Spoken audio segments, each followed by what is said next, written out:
you taught me and everyone else just so much uh, on the subject of what we live, way more than any teacher has. A teacher just throw the word gravity in my face when I have all these questions. I'm like, okay, so every question I ask is going to be answered with gravity. Like, okay, well, that's kind of lame, but okay. And then, 35 years of my life, I guess I was a globe earther because I didn't know any better. And I think that's when your video 200 Proofs got recommended to me. And the very first thing I did when I saw it come up, I was just like, get out of here. I got other things. I'm not, this is ridiculous. And that was just my indoctrination talking, I think, and it kept popping up. And finally I said, all right, what is this about? And I clicked on it. And then ever since then, it's like, what is this? Like, this was unbelievable. It was just like one after of just things that I don't know if I ever thought, like subconsciously or whatever, but I'm like, this is science. This is actual science, not just somebody throwing a word at me. Like, you're backing up these claims, like, these irrefutable evidence. And it was an incredible time for me in 2015 because, like, that just changed, like, everything. It really does. For people who say, oh, it doesn't change my life, I'm like, oh, you know what? Then go back, put your head in the sand and continue being, ignorant, basically. Right. And everybody who still believes in the ball, they know nothing about the ball. You'll come up to them, oh, you think the earth is flat? I'm like, no, I don't think the earth is flat. I understand and research that the earth is a stationary plane. And then I'll tell them about their model because they have no idea about their model. They don't know the measurements. They don't know the speeds. They don't know nothing. And then their best argument sometimes is when you say, where's the curvature? Oh, Earth is really, really big. I'm like, okay, that's a globe Earth response. A flat Earther will be saying, all standing water must curve 8 inches per mile squared. Like, that's a lot better than really, really big. I mean, that should be their response as well for Right. an answer like that. And Absolutely. the question, on a science test, what's the physics of water? It should be to curve 8 inches per mile squared, I would think. But it's not. It's the, like you say, it's the fine remain level. Like, pour water anywhere. What does it do? Bathtubs, oceans, lakes, ponds, whatever. That's water. That's fluid. That's liquid. How do we curve? It's like, oh, well, it has to be really big, and that's the only way it's gonna work on a big scale. I'm like, well, can we see this big scale? We got like astronauts up there, don't we? Like, can't they show us these curving oceans? Can I please see an ocean, just a little bit of it actually curving like that? Like, I haven't seen that yet. Only on film. You can Only see it on on film. film. Yep. Absolutely, man. Only at a scale too big for you to recreate. And just like you said, and what's causing it? Their catch-all term for everything. Gravity. It's grabbing it. The gravity grabs it. Yeah. Unreal. And people just think that, yeah, well, it's too big, man. Well, why can't you accept that? Or, yeah, it's at a scale that's too big for you to recreate. So what? So that the astronauts can do it. They can make little water bubbles in space. So believe them. Fisheye lenses curve the water. Yeah, right. That's the thing. People are so into living with their screens that they've forgotten that demonstrable reality is something you can do with your own hands and your own 2 eyeballs, not something that someone else does and you watch it through a screen. That can be manipulated, and it is and has been for so long that people think that these silicon magicians, these black screen magicians, are purveyors of truth when they're anything but. These are the devices they use to lie to you. And the thing that tells the truth is reality. So check what they're telling you with reality. Can you demonstrate what they're showing you on the video? And if you can't, then it's not reality. And this is what us stupid flat earthers are saying. They think that the shape of the earth is something that has been known for so long that to even question it is such a waste of time and so dumb. Sorry to tell you guys, that's not the case. That's what they want you to think, and they've succeeded so well that you think intelligent people like us who are questioning this are stupid. That's the main thing that you hear about flat earthers, is how stupid we are. And I get a lot of comments saying, you know, Eric, after listening to you for a while, the thing that really started to change my mind was the fact that you're not stupid. After listening to you talk, you know, you're an intelligent person, you're smart, you can put words together, you do your research, you've written books, you make documentaries. You're not a stupid person. So why do you believe this stupid, this insanely stupid thing and promote it for years and years? They say, oh, you're a charlatan, you're making money. I give away all my content for free. Everything I've ever put out, you can consume that content. It's there. The only thing I make money on is books, and I have to charge for those anyway, the paperback versions. So it's free. Meanwhile, NASA, $60 million a day, you're forced to pay them because it comes out of your tax dollars. So you got a company that makes tens of billions of dollars per year versus Eric that just makes a sustainable living wage, and I'm the charlatan. I'm the person that they need to be worried about, and they're like, oh, all these hit piece videos. Where's the hit piece videos saying that NASA are the charlatans doing it for the money? None of these globe earthers have even considered that, but they think that us poor flat earthers living in our, studio apartments or whatever we're doing this for the money. Yeah, because this is a big cash cow telling, Yeah. 99.99% of the world that thinks this is the stupidest subject ever. It's a cash cow to try and make people think that the earth is flat. No, dude, people don't want to hear it. They, like you said, they don't even want to click on the video. It's so dumb that this is not something that anyone can do for the money. But it's hilarious that that's one of the main things that I hear from these people that haven't even researched it a little bit. You're a charlatan. You're in it for the money. Okay, and what about NASA, who are clearly charlatans and clearly in it for the money? No, don't take away my ball. Yeah. How about all the times your channel got deleted? What was that? This is your fourth channel, right? Oh, my YouTube channel? I'm on my yeah. This is my fourth YouTube channel. A lot of people don't know that too. They'll say, if this was for real, you wouldn't have a channel. If this was for real, you'd have been banned long time ago. It's like, dude, you don't know my history, do you? Just the fact that you can even sit here and say this is only a testament to my persistence and the fact that I haven't given up after they've tried to cancel me time and again on platform after platform. I've got a paragraph list you've probably seen that I copy and paste to everybody that comments this to me of all the places and times I've been banned. I've been banned from YouTube 3 times and Facebook 3 times. I've been perma-banned from LinkedIn. I can't get back on there. Banned from VK and Reddit and all the normal sites that people are on. I've been banned from most of them at least once. And then the only way to get back on is either to change my name or change up my content. I can't upload half of my catalog, stuff like that. But that's how I've had to do it, and that's why I'm here. Not because they're not trying to ban me, not because I haven't been shadow banned to death, not because they don't have my subscribers removed from me constantly, not because they don't get notifications from me constantly, not because all these things that they do to try and get rid of me, but because they still see me. I must not be legit. You're here on the internet still, Eric. Therefore, you're controlled opposition. Otherwise, you would have been banned. Yeah, I was, dude. You don't know anything. You don't know my history. Yeah, but that's it.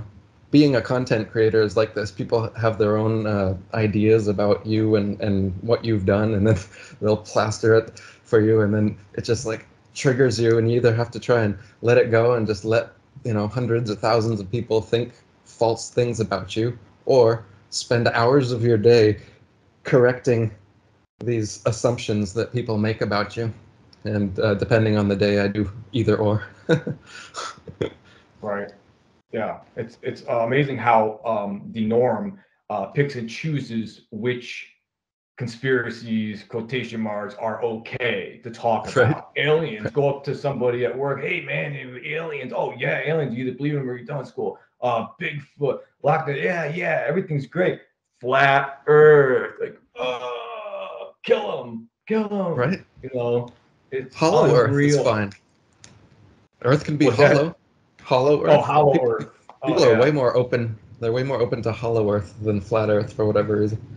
But yeah, there's a bunch Yeah. of conspiracies that are like approved now, like Gulf of Tonkin. Now it's been approved. Someone blue checkmarked it or something, and now we can, of course, Gulf of Tonkin happened. Like, oh, that was a false flag event. Yeah, yeah, yeah. But 20, 30 years ago, that was conspiracy theory crazy land, just like all the crazy conspiracy theories people make fun of us for now.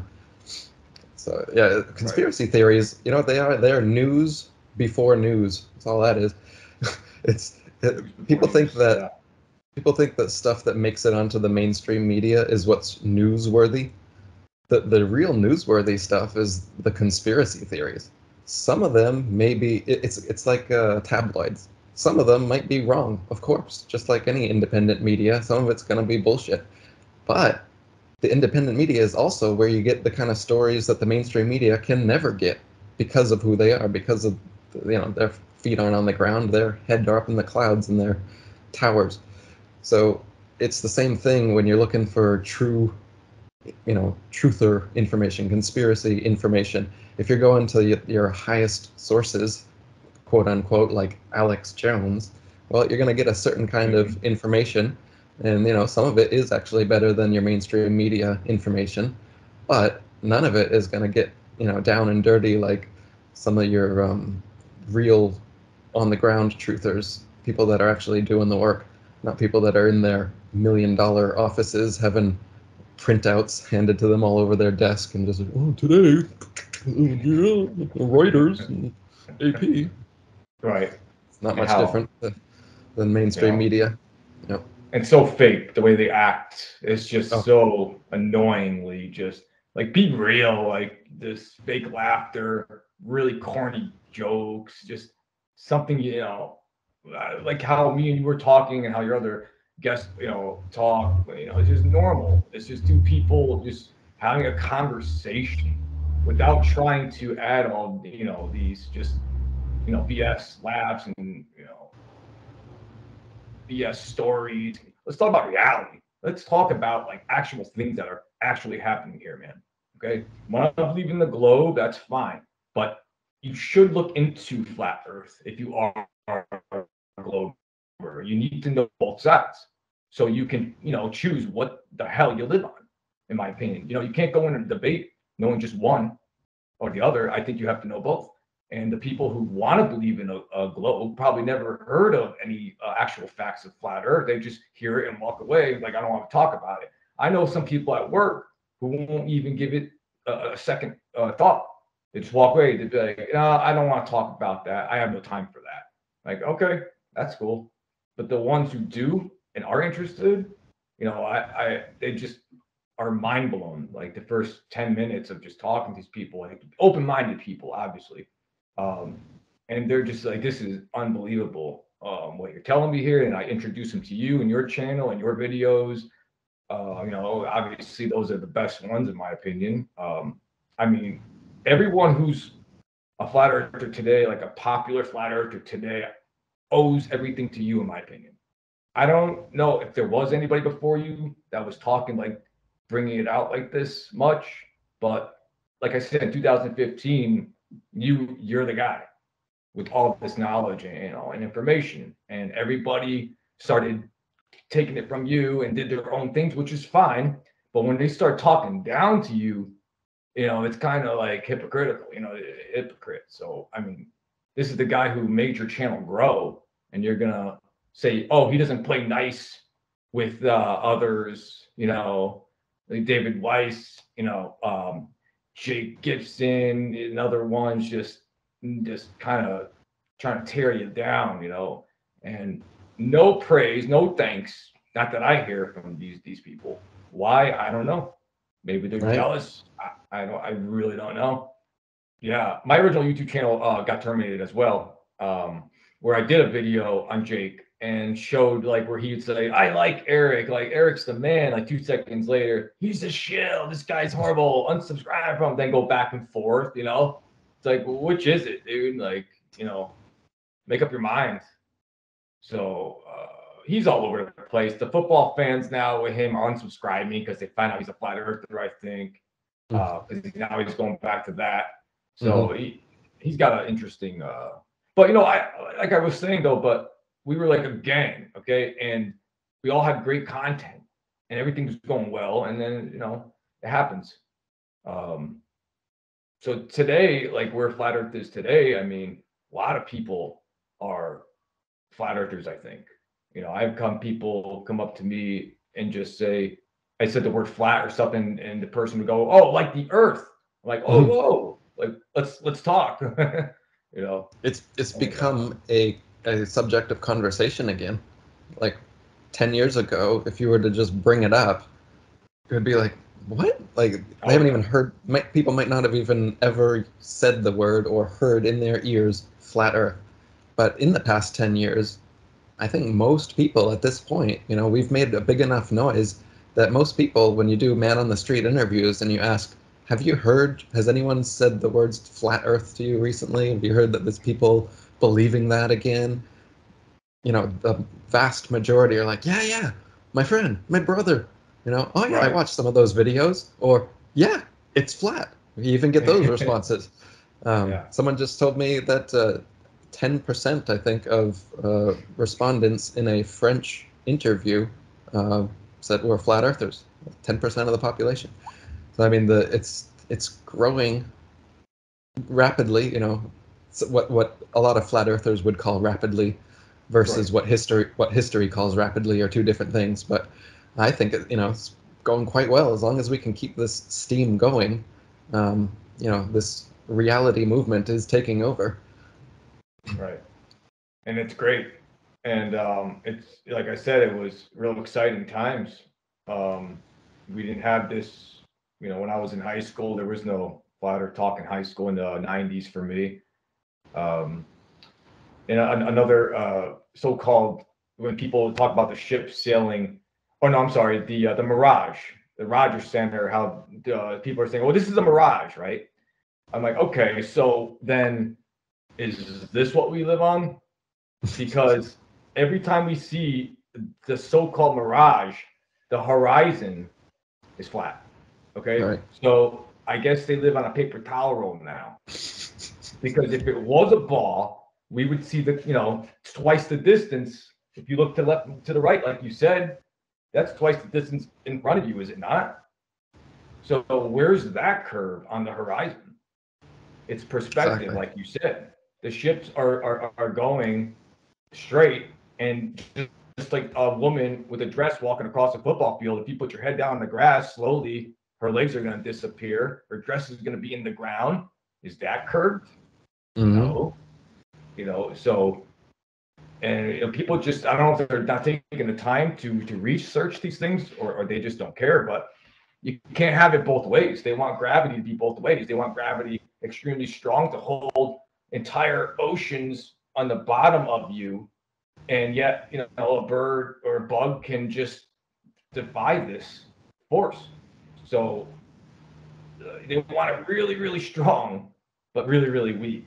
A helium balloon, smoke, bubbles, just all these other things that could defy. I could jump. I could defy it for a couple seconds. But entire oceans and huge buildings in Australia, those are no problem for gravity.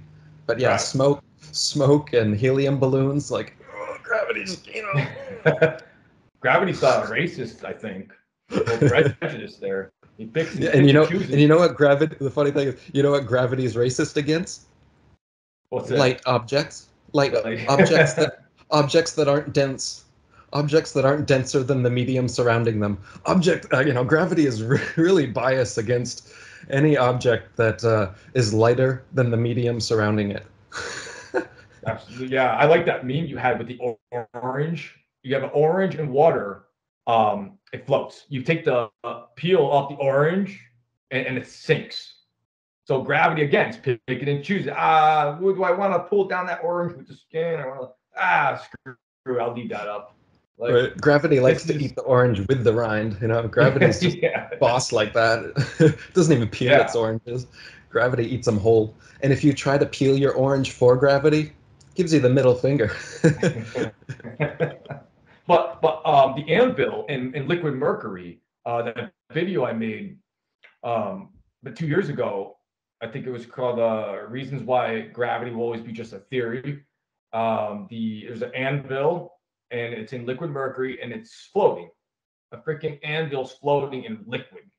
Mm-hmm. So the guy puts his arm and pushes down on the anvil, and it goes down, and now it's touching the bottom of the bucket or bowl or whatever. Lets it go and pushes back up. So a human's arm, a hand, is stronger than gravity. Right. It's just people need to just wake up to this nonsense. I mean, I could pull down a helium balloon with my hand. Gravity can't. But gravity can't? Right. Right. Yeah. Bugs, airplanes. I mean, the whole curvature for an airplane, how it ascends, finds its altitude, and just goes to the end of the trip, then descends. So there's no, is the pilot not, every mile going down a little bit so it can go around the ball? No, gravity takes care of that. Everything. Always. Gravity takes care of all your problems and questions. But people, how are, like, if the word gravity didn't exist, what would they have to answer these questions? Mm-hmm. A flat earther, you could take away hundreds of words for us, we'll still win the debate and argument. You take away one word for them, done. Because their proofs are based on concepts like this. They're based on theories, whereas our proofs are based on demonstrations and things that you can do for yourself to find out whether it is the case or not. And that's what they will use that, try to use that against us and act like we're simpletons, that we just believe our eyes and our common sense and our experience and things that we can demonstrate for ourselves, rather than believing things that experts and astronauts and people on video tell us and show us. It's like they're gaslighting us into thinking that believing so-called experts on video is more substantive than believing our own eyes and experience and our own demonstration and things that we can do for ourselves. Like, how did that happen? But it is the case when you talk to most people. This is what you hear. They think that somebody with a PhD or other letters after their name on a television screen is way more trustworthy and way more correct than you yourself and your own personal experience and research. And another reason is because it's way easier. It's way easier to just believe a white lab-coated guy on television than to take the time and actually read books and watch documentaries and consider both sides of arguments and get into debates and try and figure these things out for yourself and actually make yourself into the authority. That takes too much work. I still got to go to work in the morning. So a lot of people, they don't want to admit it if you break it down like this to them. But in reality, all it is they're lazy. They're too lazy to form their own opinion, and so they're going to get what they think is an already informed opinion that 99% of society already believes in. So yeah, everybody knows the Earth's round, and you're stupid. And why would I want to become the stupid person just so that I can say the thing that nobody believes, even if it is real? Because most people don't actually care about truth. For someone like you or me, truth is probably really high up on things that you value in a person. They're high up in the things that I value in myself, is my integrity and my honesty, and likewise in other people. But not all people are like that. Liars exist, or even people that aren't overt liars. They just care about other things, like money, for example. A lot of people, their main drive in life is money, and if they have to lie or omit certain bits of the truth, or have shady integrity to get more money, then they're going to do it. And those kind of people, they don't act like they're untrustworthy or dishonest, and you wouldn't catch them lying in normal situations. But when you push them to the test in extreme situations, such as, asking them a flat Earth question, or, whatever the case may be, you often expose inner truths about people this way. And for me, I've found that flat Earth has become a great filter for friends. A lot of people that first become flat earthers, they mourn friendships that they lose, and they're like, nobody wants to talk to me anymore. I lost this friend, blah blah blah blah. But mostly they'll always say that, but there was this friend that's still with me, and we have the best conversations now about flat Earth and da da da. And and that's the thing, is what you find is when you try to talk about a really fringe subject that you're super passionate about, say, well, if you've got just a fair weather friend, they're gonna look at you side-eyed and be like, oh man, this quote unquote friend has just lost the plot. But if you've got a Right. true friend, a true friend, and not just one of these fair weather friend that actually likes you for you and is interested in the things you're passionate about and learning or whatever, and they actually have the time of day for you and an open enough mind to sit down and listen rather than just instantly ridicule you, well, you just found yourself a really good friend, and they just proved themselves through that act. So rather than, you know, how a lot of people come to me like, oh, flat Earth ruined my life. They'll usually laugh afterwards. They don't really think it ruined their life, but ostensibly, some aspects of their life did get worse because of flat Earth. But when I talk to these people, eventually and you know always, other aspects improved, and they're glad to know the truth. I mean, who wants to be lied to? Like Cypher in the Matrix. How many people are actually like Cypher, and how many people are actually like Neo? Because almost everybody wants to fancy themselves a Neo. They all think that that's how they would be. But would you? Right. Would you actually, or would you be like Cypher? And after a little bit of knowing the truth and seeing that it's not as glamorous as the lie that you believed for so long, would you actually rather believe the lie? Because if that's the case, then it's quite understandable why so many people say things like, why would it even matter if the earth was flat? I still have to go to work in the morning. I don't really care either way. Because truth isn't really the main driving factor for those people. They don't really care what the truth is one way or the other. What they really want is money, like I said, or an easy life, or a rich lifestyle like Cypher wanted. He wanted to be famous and he wanted to be rich, and he didn't want to really have to do anything.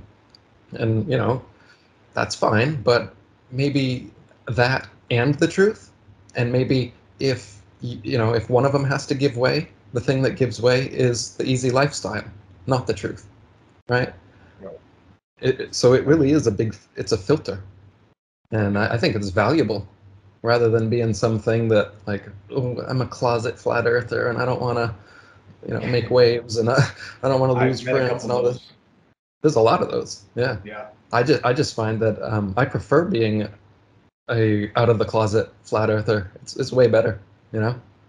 So for all you in the Everyone closet people, that knows yeah, me knows I'm a flat earther. I don't exactly, care what they think exactly. of it because I'm in it for the truth. I'm in it for the research. I'm in it for the knowledge. I know way more than their model than they do. I know more about both sides. It's like, and I want them to, learn as well. I want everybody to learn about the flat Earth topic rather than just being ignorant and not caring. Learn about it at least so you can have a legit conversation with somebody who knows their stuff on the subject. And then you can go on your way if you want. But the ones that don't want to give it the time of day, I don't understand. But like you said, I had a guy go to me. I'm like, "What's your best proof?"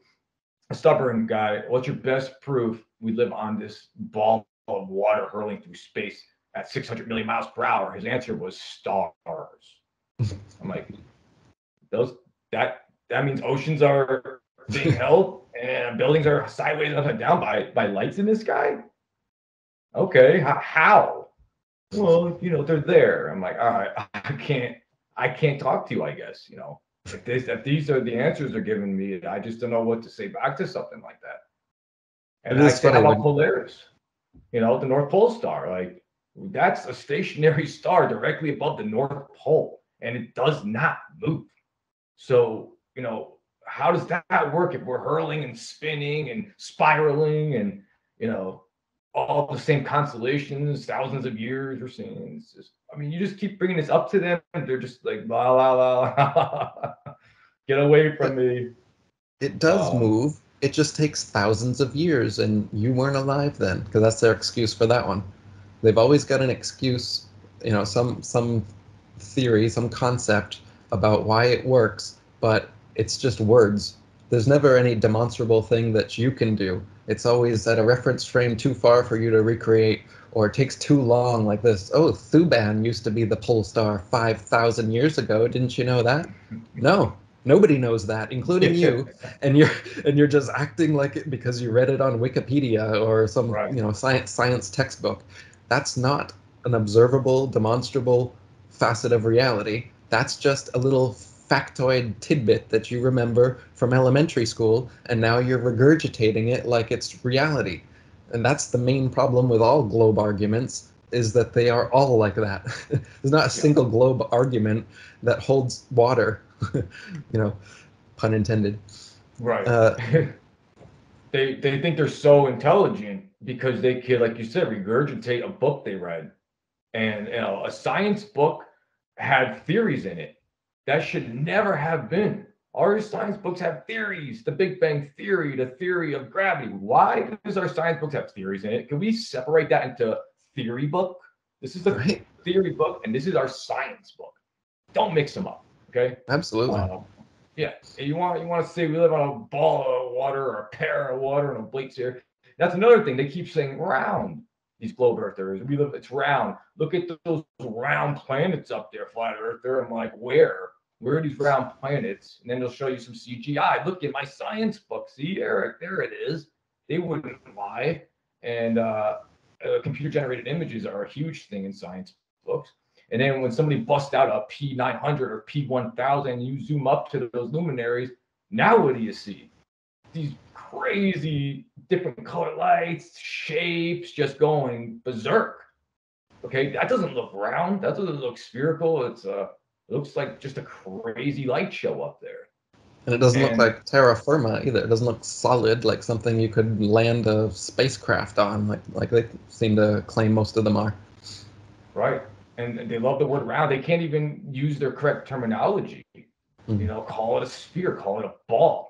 Call it what Neil deGrasse Tyson will call it an oblate spheroid pear-shaped planet. They don't know any of this. We have to teach them this. Yet they'll still call us ignorant and stupid. And that's another thing. All your haters out there, like Professor Dave, all these Simon Dan, just name calling, F this, screw that, moron. Like, what kind of intelligent conversation is this are we having here? You can't just call this guy an idiot and say, I won the debate. I used more swears and called you more names, so therefore I win. Like, you're just making yourself look really ignorant, foolish. It's not somebody I want to associate with or even hear your side of the globe. Like, show me, make a video called 200 Proofs Earth is a Spinning Ball of Water. Show me that video. And, good luck with that. Yeah. I don't even know if they have 10 proofs. That's the most I've ever seen collected in one spot, is an article with 10 silly proofs that the Earth is a globe. That's sad. All of them easily debunkable. It is. Yeah. Like you said, most of their quote-unquote proofs are straw man arguments, like talking about the stars and the planets. It's like, we asked, what's the shape of this down here? And they're like, look up there. Right. Look, there's a circle over there. It's like, no, stop looking up. And they're like, no, look. And you're like, look down. This. Yeah. What's the shape of this? Like, the best way to learn what's down here is to look up there. It's tantamount to having a contractor come over to your house and you ask them to measure the dimensions of your floor, and they go, okay, take out their tape measure and go to the recessed lights in your ceiling, and they're like, 6 inches, 3 inches. And they're like, Your What are you floor doing? is 6 inches by 3 inches. It's like, I don't dude. care what the lights up there are doing or shaped like. My whole question was down here. Could we Nope. could we do some experiments and demonstrations that find out what the shape of this is? Right. They don't even see that. They've been so indoctrinated into the idea that that those lights are planets, and beneath your feet is a planet. Therefore, what you see up there must be what you see down there. When in reality, all they did was take a T on the word plane and go, oh, up there, planet. Down here, there's no T. You look at the horizon, you can go as high altitude as you want. You can zoom in as far as you want. There's no curvature. It's flat. So this whole idea that they've got, it's been indoctrinated into them. Nobody has experienced it. They just believe it. Right. A lot of beliefs. That's all they really have, Globers, is beliefs. You know, I just want to hear one really good fact that they got. And I asked them that. I'm like, give me your best punch. Give me your best proof that we live on this globe. And they'll be like, pictures. I'm like, oh, here we go. Oh, boy. It's like, all right, show me the picture. Yep, NASA admits these are computer generated. Like, what else you got? How about astronauts? I can't find one YouTube channel that has an astronaut that has like a live stream, in other words. So they'll go, hey guys, super chats. And okay, I'm going to show you all the debris of these broken satellites over here. Here's all the hundreds of satellites orbiting Earth. There's this star over here. Like, he's floating out there in space. Like, never, nothing. We get ISS live stream of the stupid half circle they got, a little blue water, and never see continents ever. No stars, no satellites, no debris. This is like lame. No 360, no 360 panning of the camera ever. Right, ever. Everything's All it would edited. take would be a GoPro, right? Just some astronaut could take a personal GoPro and just for his own, But of course not. Yeah. Because it's not even happening because they're not out anywhere. But a Exactly. studio, right? Yep. Underwater pools, doing Yep. a lot of stuff. People For catching the air outside. bubbles. Right. Yeah, They do the outside stuff in underwater pools. They do the inside stuff with wires and green screens, or occasionally in zero-G planes. That's it. It's Hollywood. I mean, that whole movie Gravity with Sandra Bullock, it was filmed in a studio with green screens and wires, and it is an excellent, production. And so, why would people think that NASA would be any different, or would need to be any different? Right. It's definitely a lot more difficult to have an actual ISS and actually land people on the moon in that ridiculous craft they made in the 60s. It's way more difficult for that to be a reality than it is to just fake it in a studio. And people have been faking it in Hollywood studios for the entire time that NASA's been around. So why are people so flabbergasted, that they could be lied to by these same people? There's pictures of like Werner Von Braun and Stanley Kubrick walking together, hanging out. Nope, doesn't ring any bells, doesn't cause any red flags. That's fine. That's normal. Ask any globe earther if they know who Gus Grissom is. They don't know that name. They know Neil Armstrong, Buzz Aldrin, Tom Collins, and those are those guys. How about the guy who they killed and fried in one of those things? Hung a lemon off of it, saying we're never gonna go here, we're never gonna do this. Because he's dead. Right. They don't know that stuff because they don't research. They don't want to research. Or lazy, like you said. They don't want to be the crazy conspiracy theorist. Right. Morons. You guys are worth morons. But how are we morons when we know more about your model and things like this than you do? That doesn't make any sense. Even if we were wrong about the shape of Earth, we still know more about it than you do. If social status and social approval is more important to you than actual truth, then you're going to go to that side.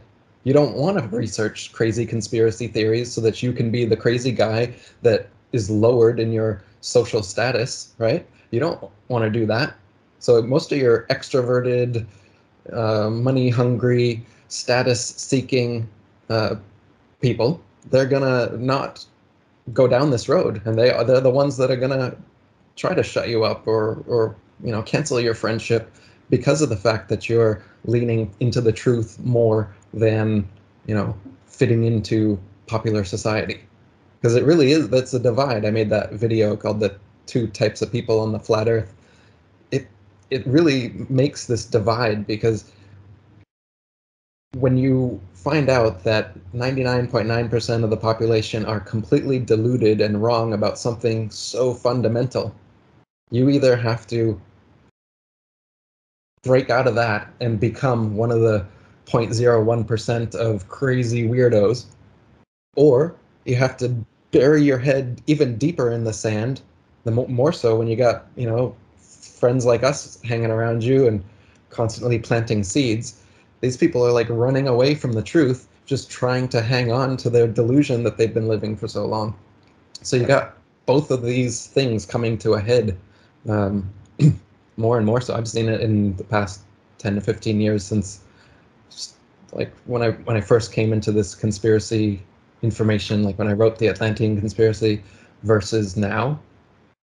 Conspiracy theories, quote unquote, and conspiratorial thinking has become way more mainstream, because us few fringe weirdos have been doing the work and trying to get it out there, and we've made it so that it's way less fringe. As like we've been talking about, there's a lot more people that have heard of flat Earth now. There's a lot more people that know that these conspiracy theories aren't theories. This is the reality, and it's the news that's lying to you. Isn't that interesting how convinced they are, like you said, by whatever mainstream news or the mainstream version of reality is? It's like, yeah, of course that's real, and they'll defend it to the death. But then if some lowly person like one of us comes along and gives actual evidence and things they can test for themselves and they can actually prove it, no, that's crazy. Right. So wow, why You're not the news. why You're not a TV screen. yeah, why are you so easily accepting of information in that way, even though the information is untestable and actually, and if you did try to test it, you'd find out it was wrong. Meanwhile, the other kind of information that's coming from boots on the ground, your friends, me and you, this is what I've found. You'd rather, call me crazy or whatever and defend the TV screen, like you don't know these people. What are you defending? Why are you causing a rift between us for no reason here, just so that you can, think that you're so right about what the expert on the TV told you? People are real into that. It makes me seriously consider whether or not some people are NPCs. Like, does everybody have the ability to critically think for themselves, or are there some people that are like programmed like robots, and they just don't have that inner ability to decide and think for themselves, and instead they just go on whatever consensus reality is, and that's their like program, that's their reality, and that's how they live life. And if there are people like that, well, then that's pretty much the definition of an NPC. It's you're a non-player character in this reality. And I think in some ways we all are, but some of us evolve or develop out of it. So like I think at first, say, all humans are NPCs.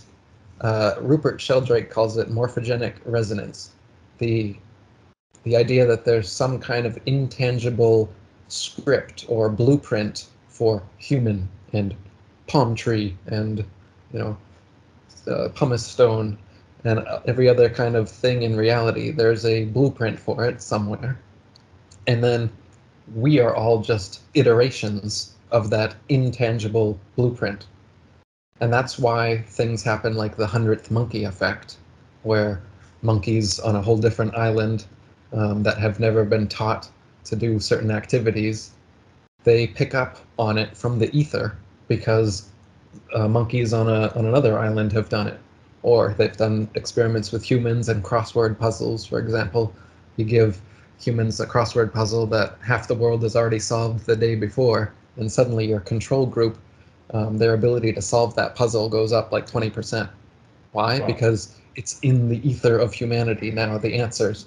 So this is an idea called morphogenic resonance. And my addition to the idea is that I think, yeah, there's like this blueprint for humanity, and it builds not only our physicality, our bodies, but also our internal structure, our consciousness, and our mentality until birth, maybe. And then we start having new experiences, and slowly we individuate. And what I would call individuation is the process out of being an NPC. And what is individuation? But anytime you say no, or anytime you rebel against whatever consensus or mainstream reality is, whatever everybody else is doing, anytime you have a self-reflexive thought, an introspective moment, and you decide, I'm not like that. I'm different. Right.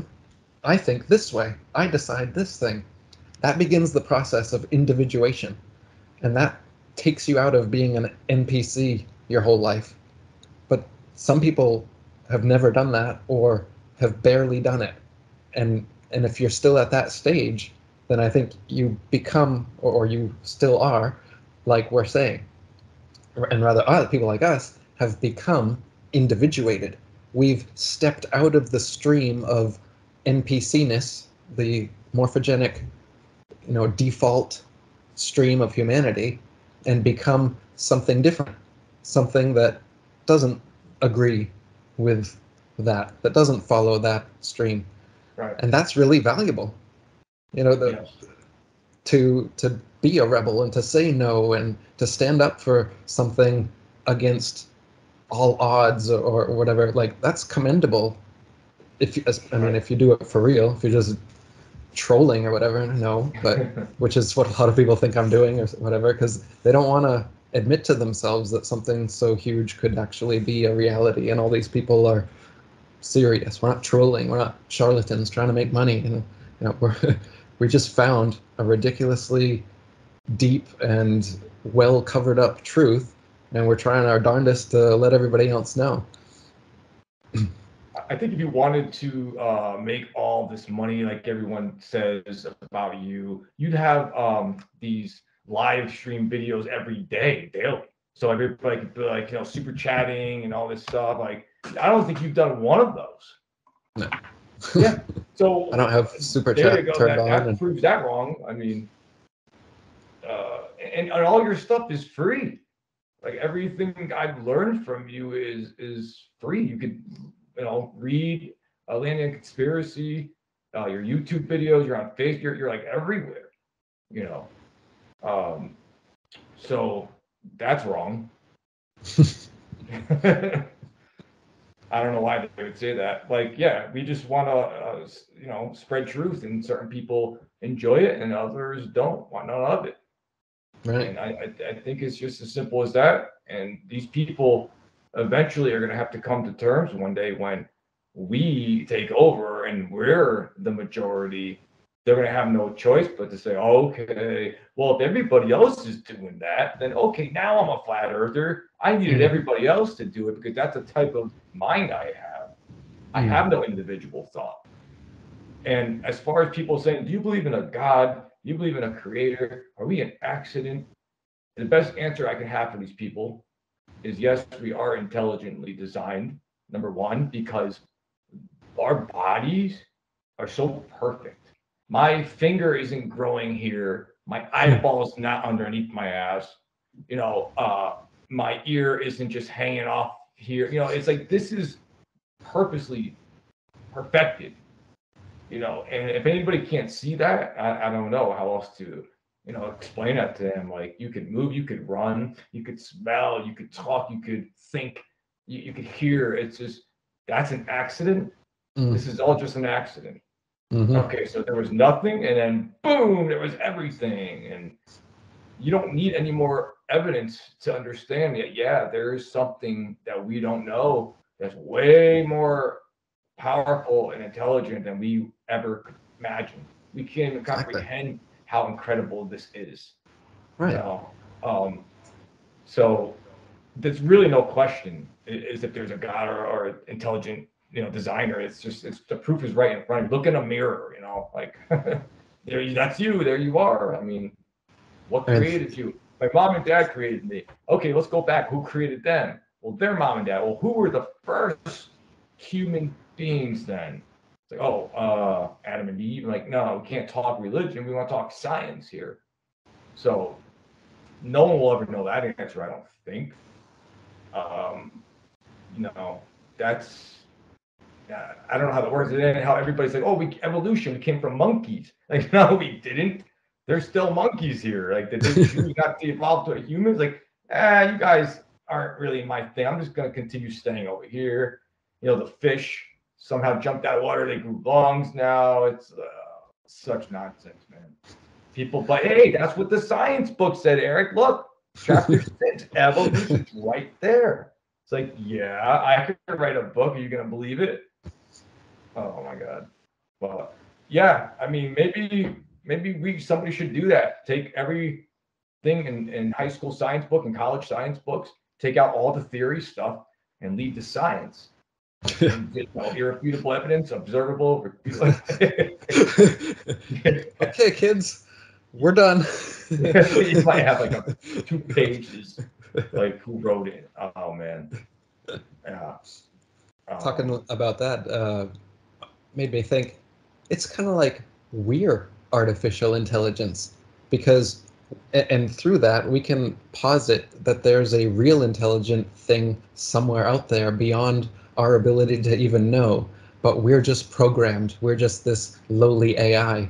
Because that's what makes sense to me, because like you said, the entire world, our bodies, the way food works from a seed and it grows and becomes a fruit and you eat it and excrete the seed, and then the seed goes in the ground and then you get more fruit. Like, you think that all happened by accident, and how good it tastes and smells and looks, the colors, like everything, the whole process, you think that's just it's random? An accident, Eric. It's just an accident. Randomness doesn't look so ordered. Like, this reality is way too ordered and way too beautiful and connected for it to be, random, like they're trying to tell us it is, and for there not to be some spiritual dimension.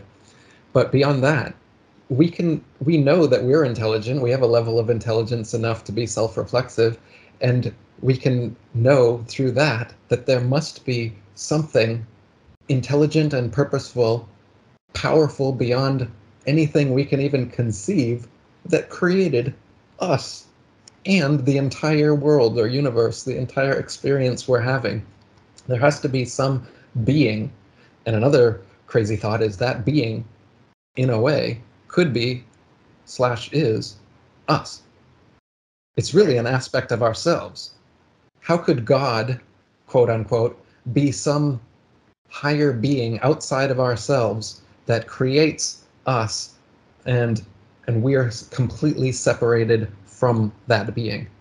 How could that even happen?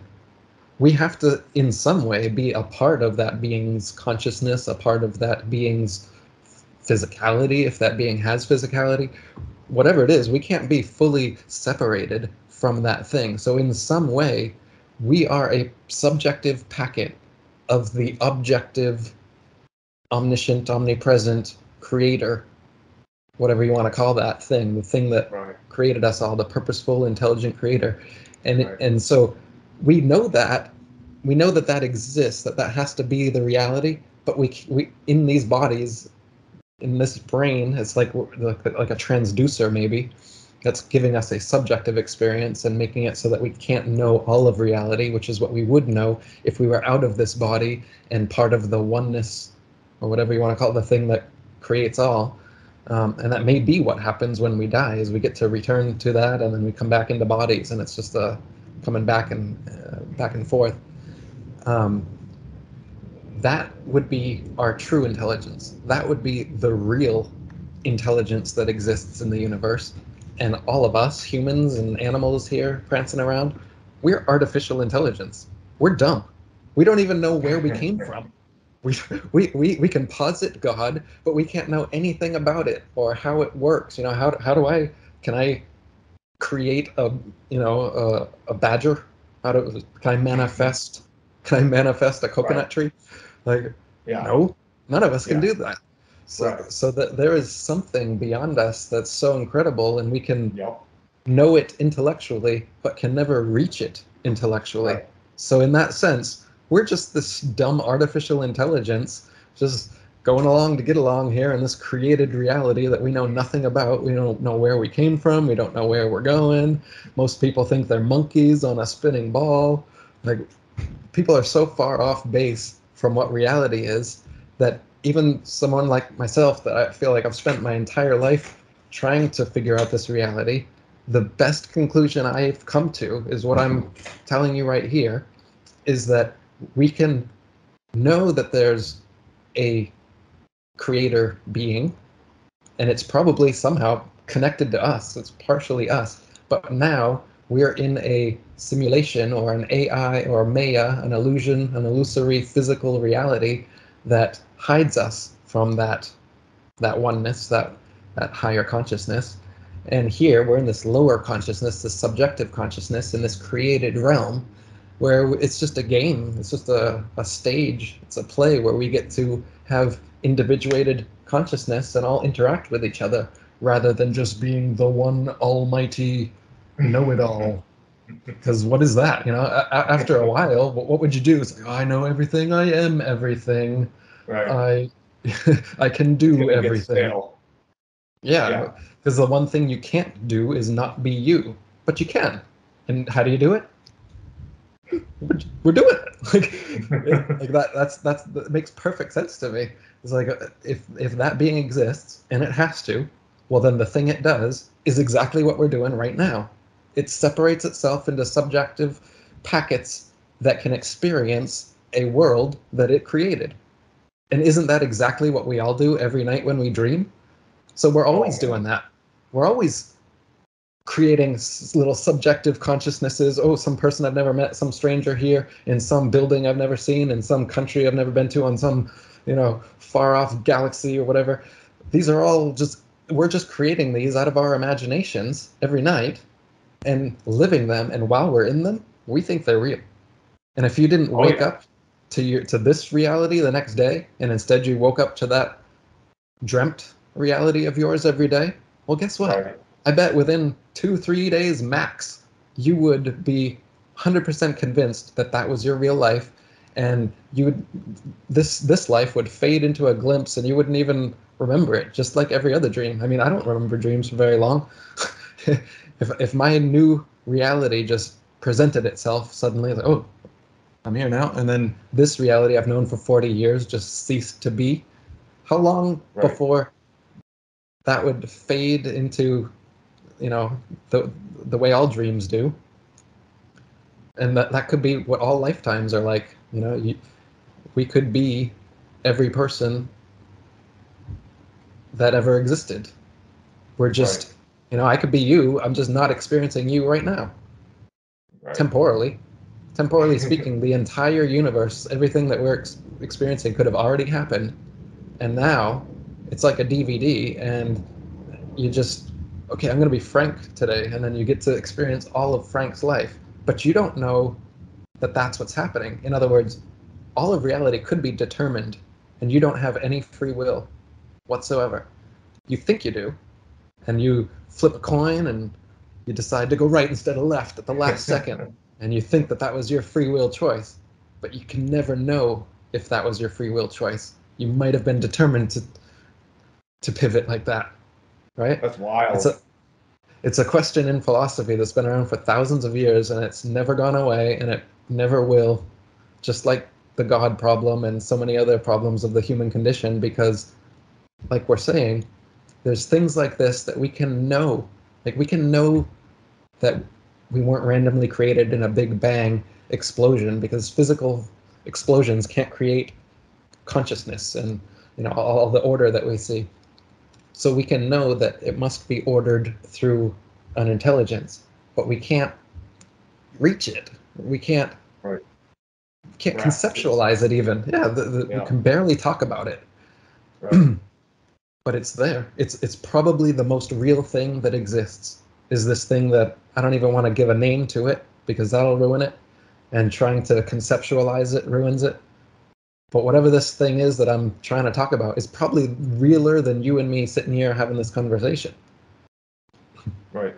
dreams are incredible. I dream a lot, almost every day. I've dreams where they come true the next day, sometimes a year later. I have just unbelievable dreams. I was somewhere in a cave or something, and there was all these different language. I don't know what it was. And as soon as I woke up, because I'll know I'm in this dream and I cannot wake up. I have had tons of those. So I'm like, okay, remember this. And as soon as I woke up, I go online and I typed in what the first two words I remembered, and it said something like evil. It was really evil, which was kind of freaking me out. I'm like, well, that's not good.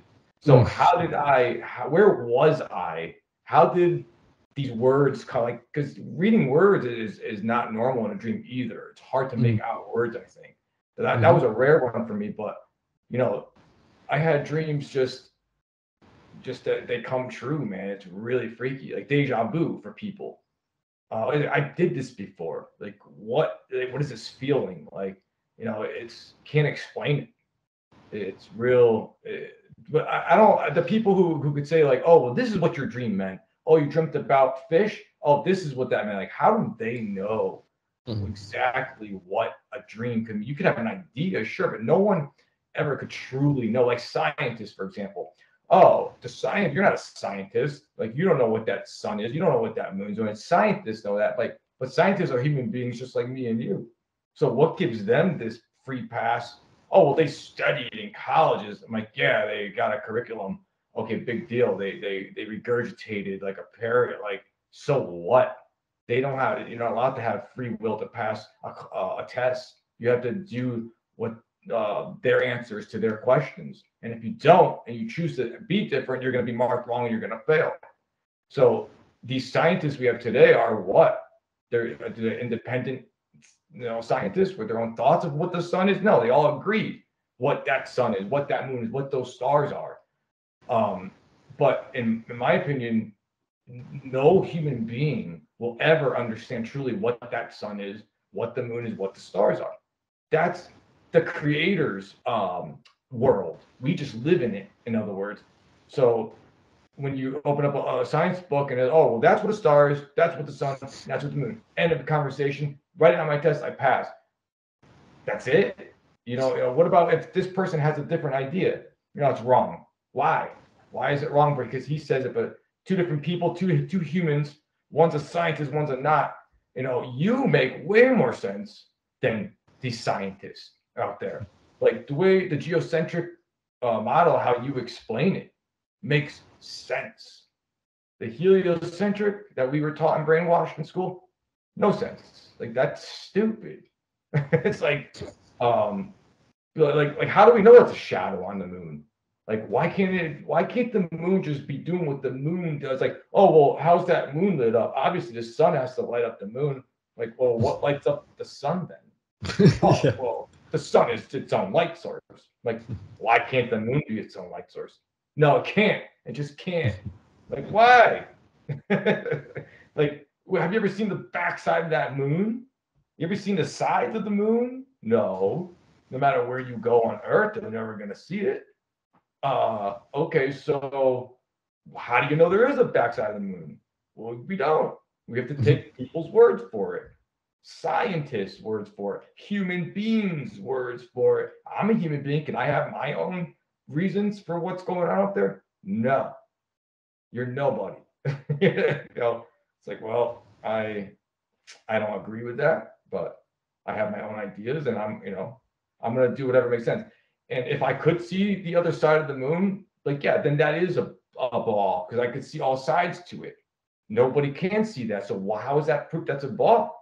There is none. Same thing with the sun. How do we know that's a ball? It can't just be a disc? We don't know. Right. Stars, same thing. Oh, those are planets. Oh, you think Earth is the only flat planet? Like, no, I don't think anything's a planet. There's no proof of a planet.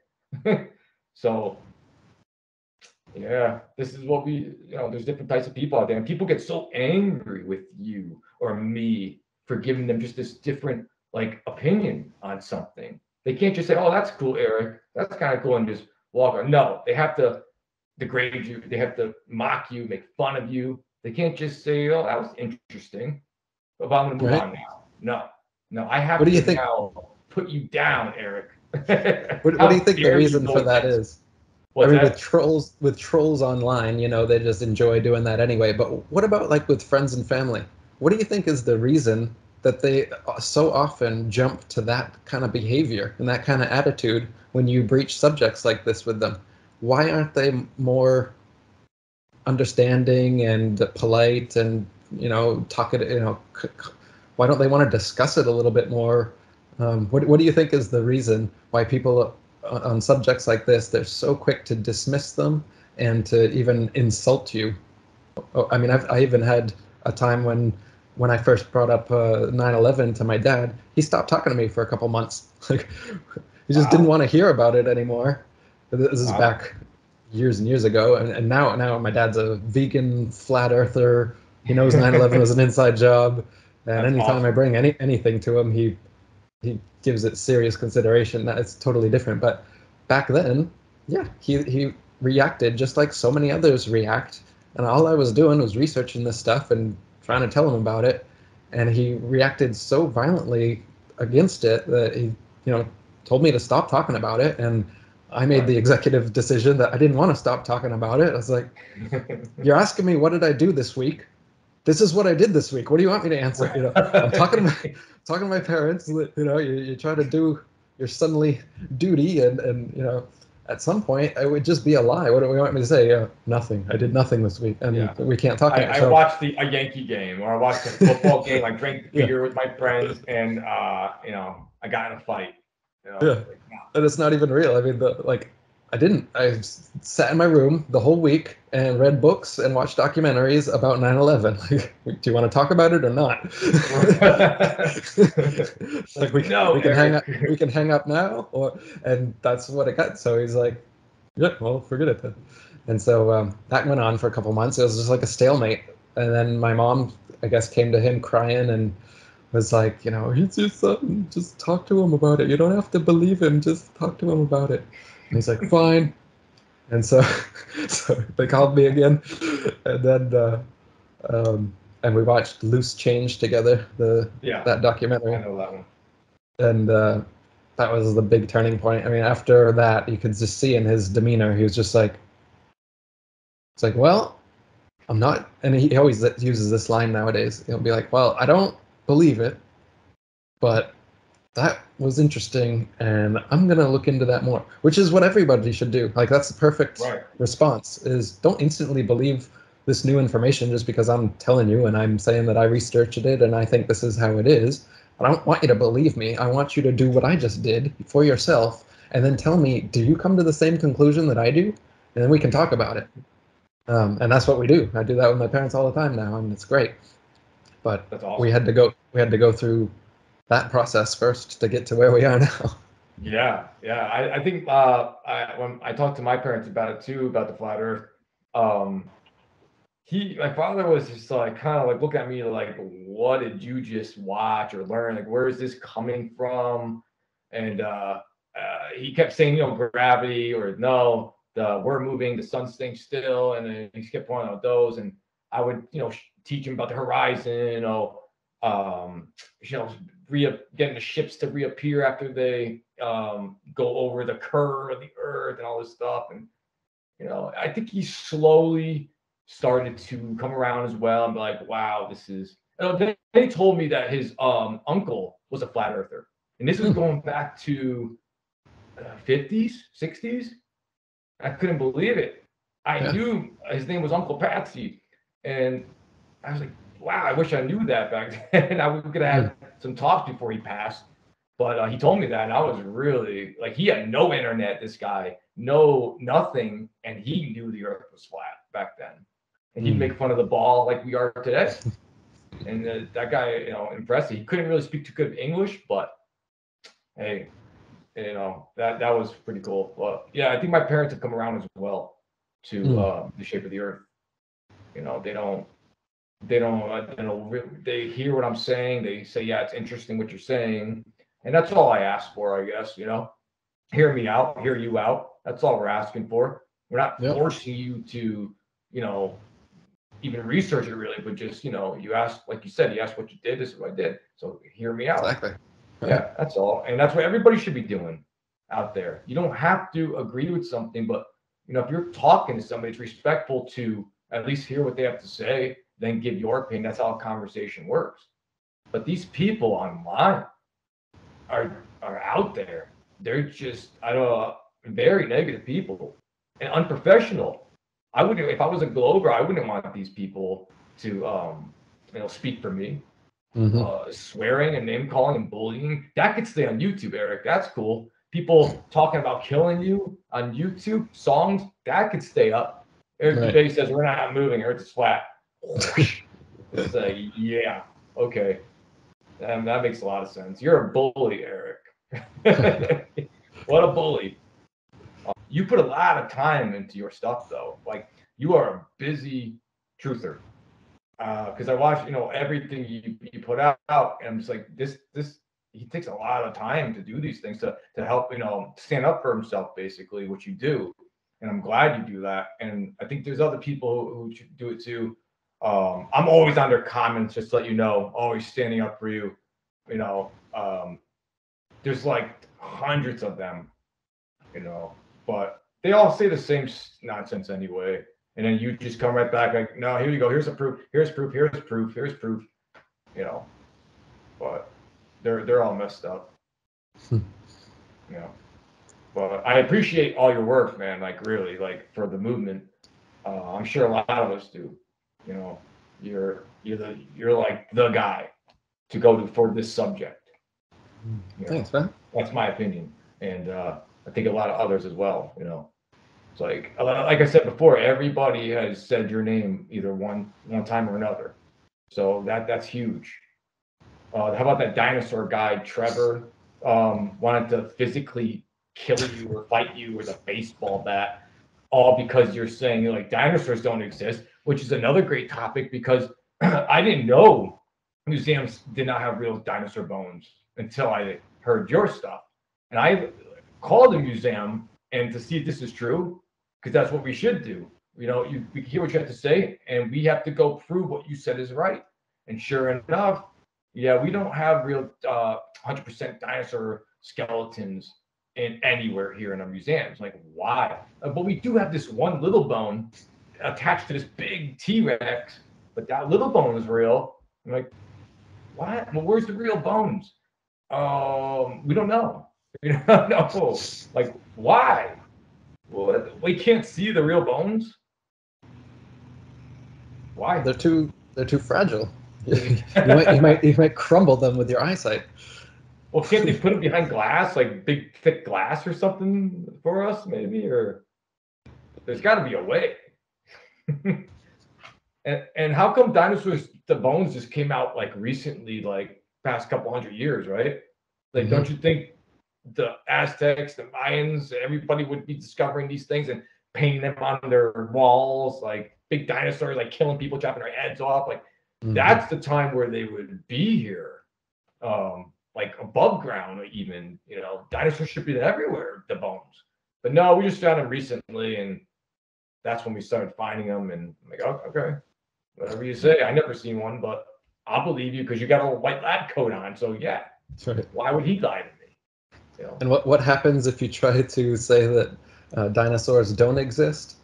Experts in the field will go on the Joe Rogan podcast, mute your entire audio, watch it, make fun of you the entire time for their audience, and then threaten to physically harm you with a baseball bat after swearing up and down about, all these other things he was going to do to me. It's not a debunking video if they're not swearing and name calling. It's not a debunking video without that.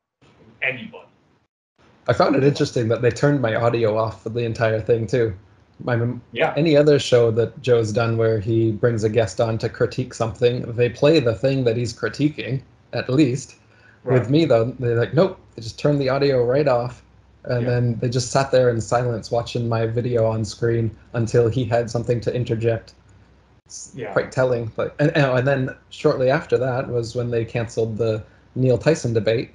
And ever since then, Joe has never said my name or brought anything up. It's like they realized that even all this negative publicity and them using my name because I put it in rap songs, and I'd take any media that they made about me, I blew it up. And all it was doing was making them look stupid. So I'm sure that people like Neil Tyson and Joe Rogan were told from their higher ups that don't even mention this guy's name anymore, because they were doing. I mean, do you remember they did whole shows on me? They did a show with the Yes, yeah. Metabunk Joe guy. They Rogan did a said your show. name. I can't remember how many times he Yeah. talked about you. Did he ever So they ask were. you to come on his show? Like ever? Like, hey Eric, you want to come on? Like Skype, like we're doing? Has he ever offered that to you? No, Never. never. But he'll talk about you for hours, right? Yeah, that's cool. But I'm going to talk about this guy for about 5 podcasts, maybe more, but I'm never going to ask him to come on my show. Who does that? Yeah. Mm-hmm. I'll cut his audio out and have his detractors on to swear at him and threaten him with violence. But I'm not going to let him talk for himself. And like, isn't that very counter to what most people think of Joe Rogan? They think Joe Rogan is like this. He'll talk to Questions at anybody. all. Yeah, Joe Rogan questions everything. Yeah, Yeah, except for well, Kirby bending oceans, right? right. And the moon landing since 2016 or whatever. He used to be this adamant moon landing hoax, researcher, and he would go on radio shows and demolish anyone that tried to debate him, saying that the moon landings were real. And then suddenly he became best friends with Neil deGrasse Tyson, and he decided, I'm too stupid to know what happened on the moon. I accept the fact that I couldn't possibly know. And back then I was duped by some conspiracy theorist friends I had. He just follows this He called narrative himself now. retarded. Yeah, Yeah, he's he like, calls I'm a himself retard. retarded. It's Yeah, like, I'm a no, you retard. I don't are. know anything. Yeah, like If you that's not listen to how you. him I when he remember what used to you're talk talking about about. these subjects, he was not retarded when he talked Yeah, about them. He remembered, no, they were awesome. facts and figures, and he was able to machine gun them out to people faster than they could rebut them. So I mean, that's not a retarded guy that hasn't done his research. He knew what he was talking about, and somebody told him to shut up about it. It's clear because he made a 180-degree switch on that subject, just like he did on the Eric Dubay subject. Like I said, he was going full force on anti-Eric Dubay until suddenly he just decided, nope, we're gonna pretend he doesn't exist. Ignore him, and it's been like that ever since. That's not a red flag. Right? You know, that's normal. How about his audience? It's like, well, who's this Eric Dubay guy Joe keeps talking about? Let me look him up. If they can find you and your stuff because of all the algorithms all crazy with they ban everything of you really. But yeah, his audience got to be like, what's this about? I mean, look into it. So he did you a favor, I think, by saying your name and having this big fat piss stained beard dude like threaten you with violence, like you said. Like that's cool. That can get millions of views. YouTube's cool with that, right? Somebody wanted me to ask you because I told him I was gonna be talking to you soon, and he wanted to know why, Eric. Why are they lying about the shape of the Earth? That's the other I big one. explained, yeah, I'm trying to explain to them, well, I'm not the psychopath that started this or continues to do this. I'm not the one that's not allowing you to go explore Antarctica. Okay. I'm not that guy. So, I mean, I saw I told him how the detective, where the apprentice detective's like saying to his boss, like, why did these people get murdered here? Well, I mean, yeah, there's blood, the dead body's right there. There's weapons and knives with blood on it, but why? I don't, it's like, I don't And freaking know. That's what we're here for. not only are they stuck on the why, but they won't even believe or look at the physical evidence until you give them a reason why that makes them, a little bit more inquisitive. Because all the bloody knives and all that, like, they don't even see it. They're not even looking there. They're just like, detective, why would he do this, though? But why, though? That's it. And what is that? That's a defense mechanism. That's all that is, because you're asking the wrong person a question that they cannot possibly answer. And that's your prerequisite to look into this subject further? Okay, well then you're coping. That's just a defense mechanism here. You don't actually care. If you actually cared, you'd look into it as extensively as we have and come to the same conclusions we have and be just as reticent to answer the question of why when someone asks it, because who are you to answer the question? It would be like going to a policeman and being like, why did Ted Bundy do what he did? What was going on inside his head? What were his inner motives during all of that? And the police officer's just there with a donut, and he's like, he hasn't even read the case. He's just like, Ted Bundy? He's like, I heard about him on TV. Oh, would you ask me why? Why did he do it? What answer is he gonna give? He's not Ted Bundy, And he's a psychopath. Yeah, exactly. And even if he was that's what psychopaths do. Even if he was the foremost Ted Bundy researcher, like people think I am on the flat Earth, I still can't tell you why Ted Bundy did that. I don't. Right. I wouldn't lie to you about the flat. I'm the one telling you the truth about the flat Earth. Right. Why are you asking me about the motives of liars that I know nothing about? Like, I'm the complete opposite of the person you should be asking that question to if you cared. But you don't care. And that's why you're asking the question. You're actually asking the question because deep down, you don't want me to talk about this subject. You don't want to talk about it. You wish I'd shut up about it. And that question is your little way to get me to shut up about it. Because whatever I say afterward, you're just going to hum and haw and no, and you're done. Because I didn't come up with a satisfactory answer for that impossible question. Boom! No, that's a great answer, man. I don't know why he expects me or you to have this answer, but we're over here showing him, hey, here's all the evidence. This is for you. Go prove if it's correct or incorrect, and come back. He'll do that. He comes out. I saw all the evidence. I read all the books, the video, everything. But since I don't know why they would do this, I'm not going to believe it. Mm-hmm. So, okay, that makes no sense, but okay, onward. But like you said, that's their way of never wanting me to stop talking about it, maybe. So, but that's not going to work, And it may be subconscious. I'm not even saying your friend consciously knows that question is a defense mechanism. That whole process could be subconscious as well.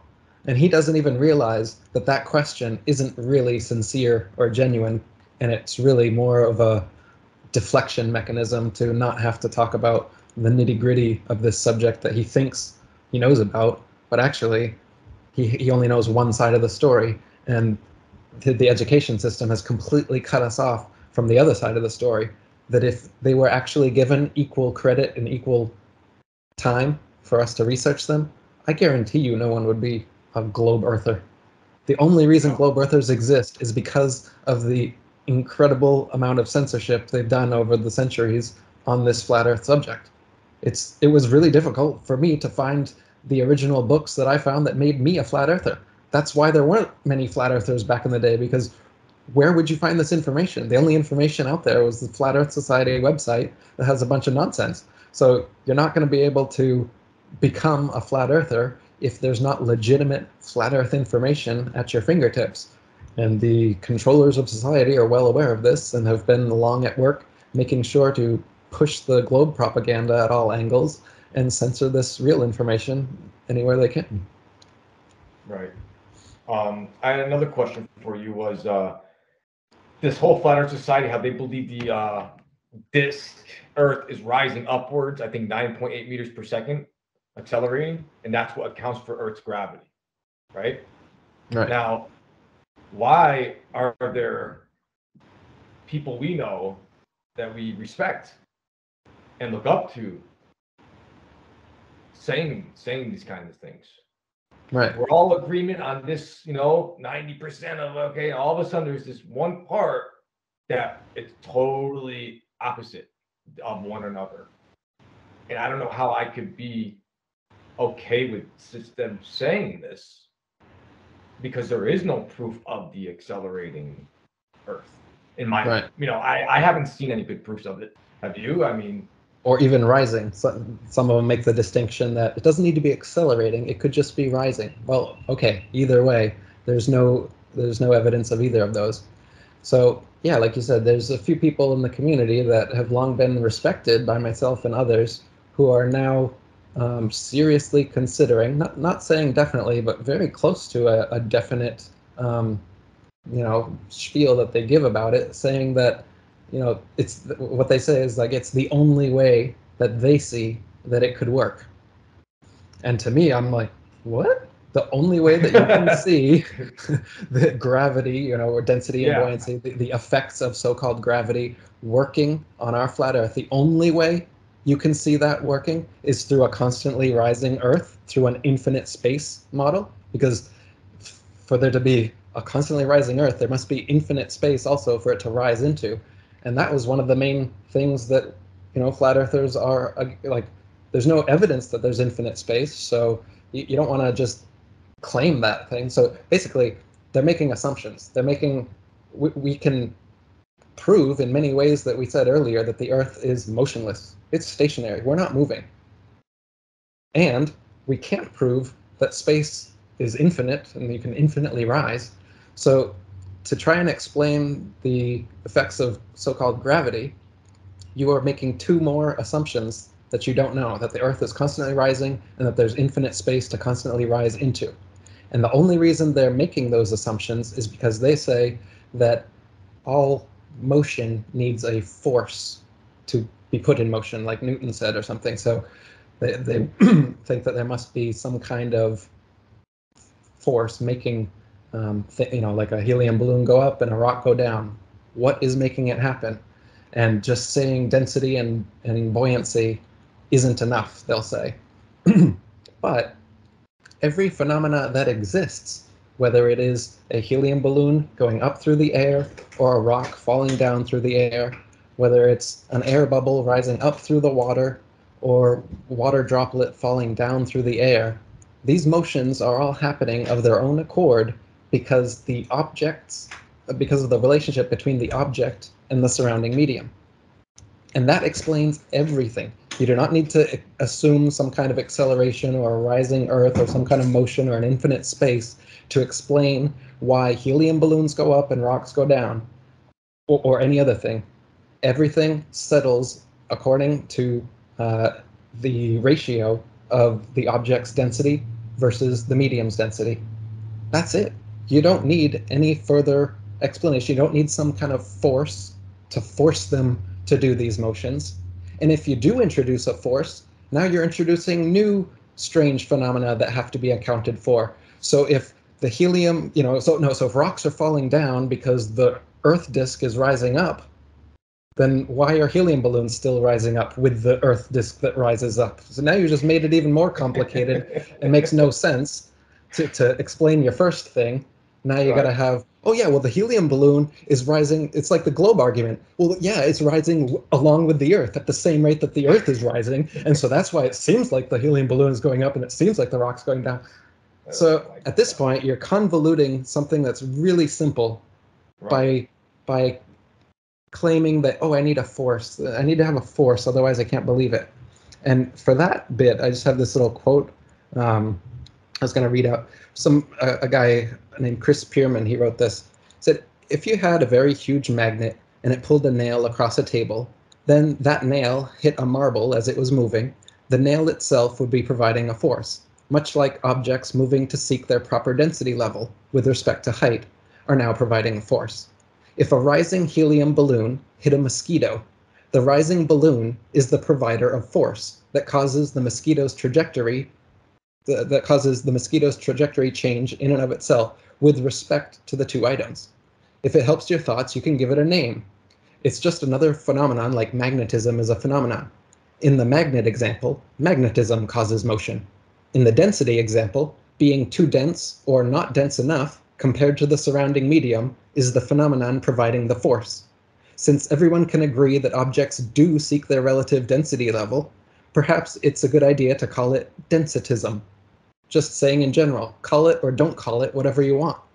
If you really wanted to get into it, a very sensitive weight scale could be attached to a ceiling, the face of it down, fill a balloon with X amount of helium.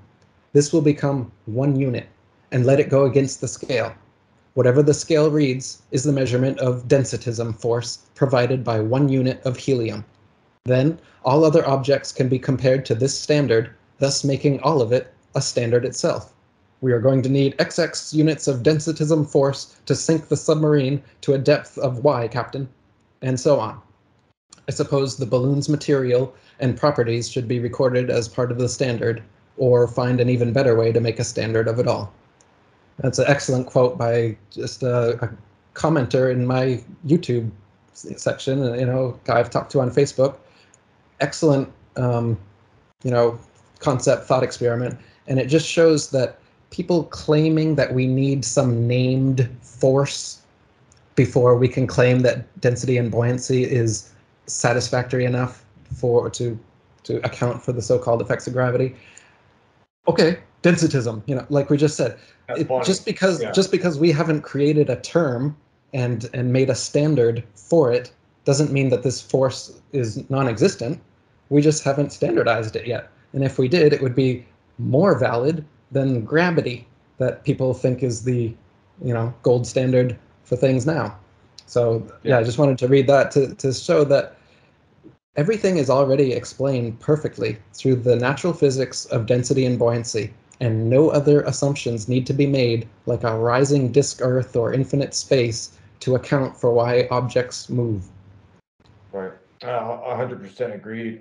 Isn't that kind of like asking why is fire hot and why is ice cold? Like, why does things fall down and not up, Eric? Like, well, that's just what it does. We just gave you this answer. Like the sun is never going to be cold, an ice cube's never going to be hot. When I drop this bowling ball, it's never going to go up. But why? Here we go with the why again. Like, why does the sun have to be hot? Why are these things falling down? Like, it's real simple. Then somebody did an experiment where they took out all the air out of this chamber and they dropped the feather in the bowling ball. And now that all the air is gone, it fell at the same exact time because there was no air pressure for the feather to push off of. And that's why the feather will go slower.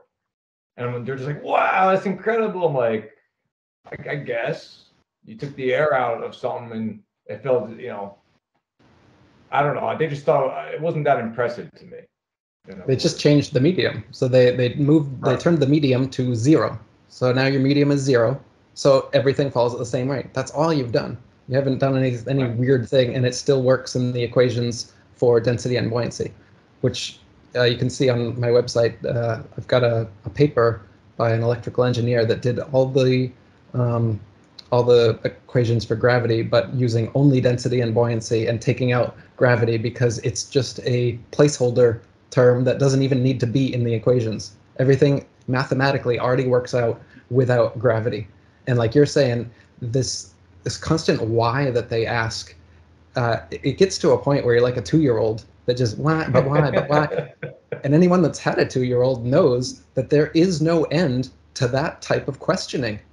And so this is, again, back to this defense mechanism of why. But why would they do it? Oh, but why does gravity work that way? Anytime these people whine with the why, it means that they can just continue asking questions and never accepting your answer, just like a 2-year-old who, but why do you have to go to work, Daddy? Because I have to make money. But why do you have to make money, Daddy? Because I have to look after you. But why do you have to look after me, Daddy? Because I don't want you to die. But why do you want me to die, Daddy? Because I love you. But why do you love me, Daddy? I'm starting not to love you with these questions.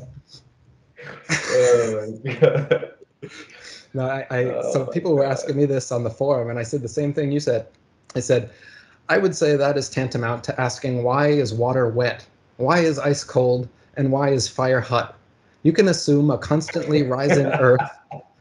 You can assume a constantly rising. Those are ridiculous questions. Of course. You can assume a constantly rising Earth through assumed infinite space to assume an answer to such question, or you can just leave assumption out of it and let it be what it is.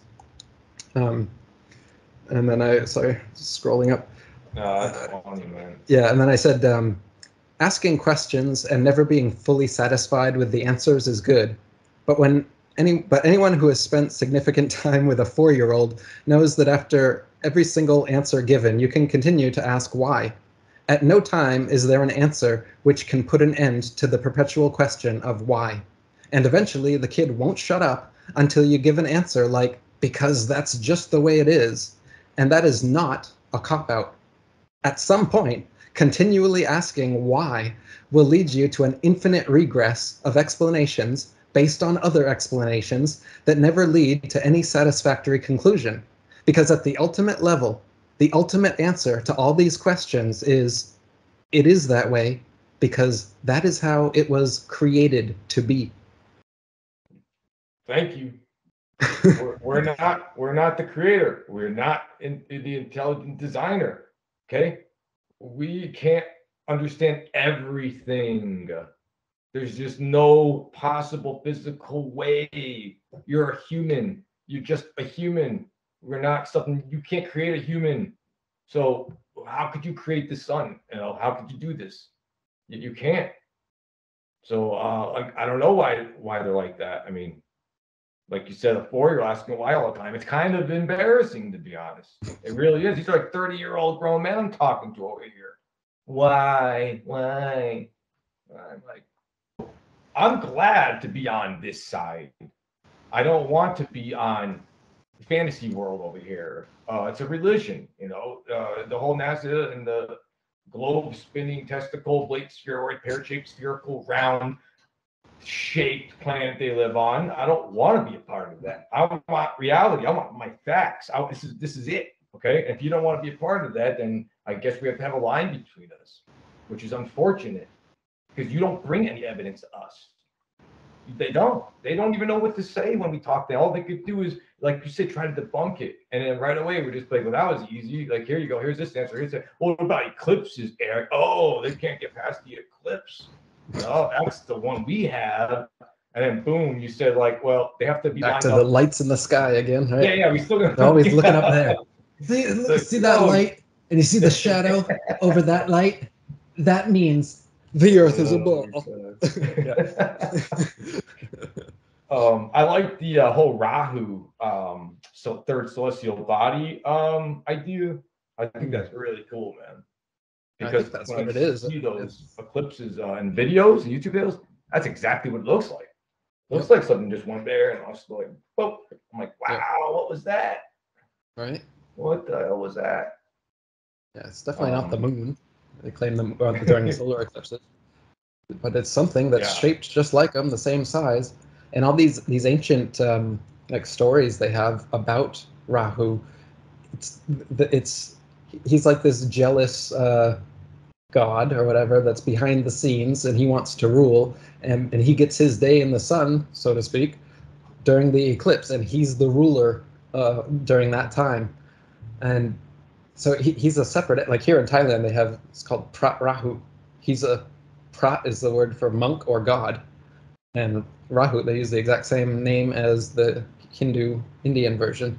And you'll see him, there's a statue right near where I am. He's all black and he wears gold regalia, and he is always positioned with his mouth open and a gold sphere in his mouth. Oh yeah, I've seen that on one of your videos. Yeah, a picture of it. Yeah. And so he's who they've said for centuries causes eclipses, and the ancient wisdom is that it's a separate disk. What do they call it? A translucent dark disk. So whereas the moon is like a translucent light disk, this would be like the opposite, and it eclipses both the sun and the moon. It's the same size as both of them. And if you look during an eclipse, it often, like if it was the way they said it was, the thing doesn't come from the right angle, and it doesn't go away from the right angle. And when it's eclipsed, it stays for a little bit longer than it should. Right. I noticed that. Like if the Earth is moving to cause the eclipse, like they say that like a small Earth is moving, and then suddenly these two other things just perfect. Well, then this process should go exactly the same speed. But what actually happens in eclipses is this: it goes like this, and it like locks for a second, and then it goes.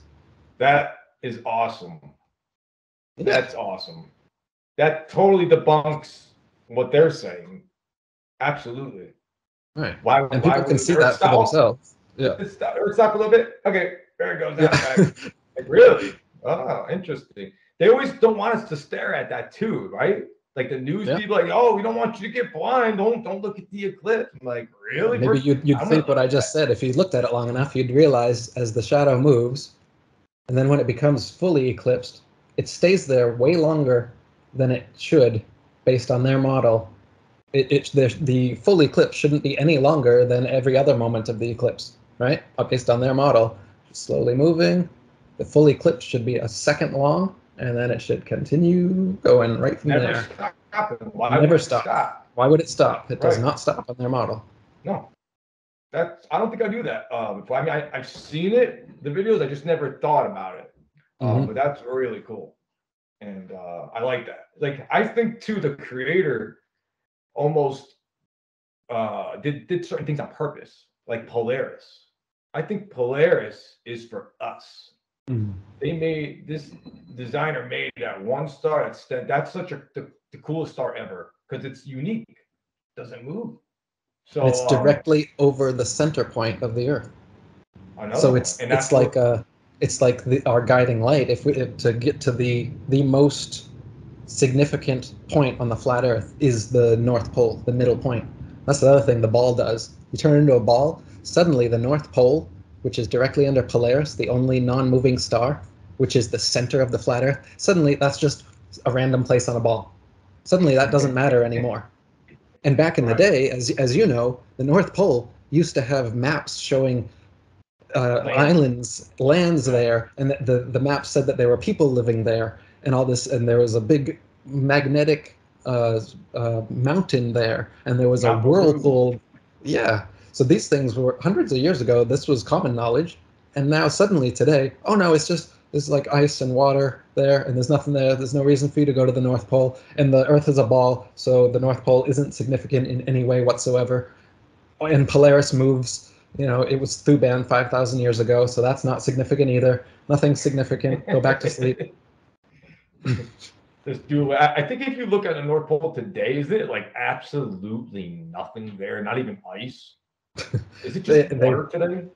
they say it switches, so they'll show you some icy water during the summer, and they'll show you some snowy ice during the winter somewhere, some tundra, and that's Wow. the North Pole.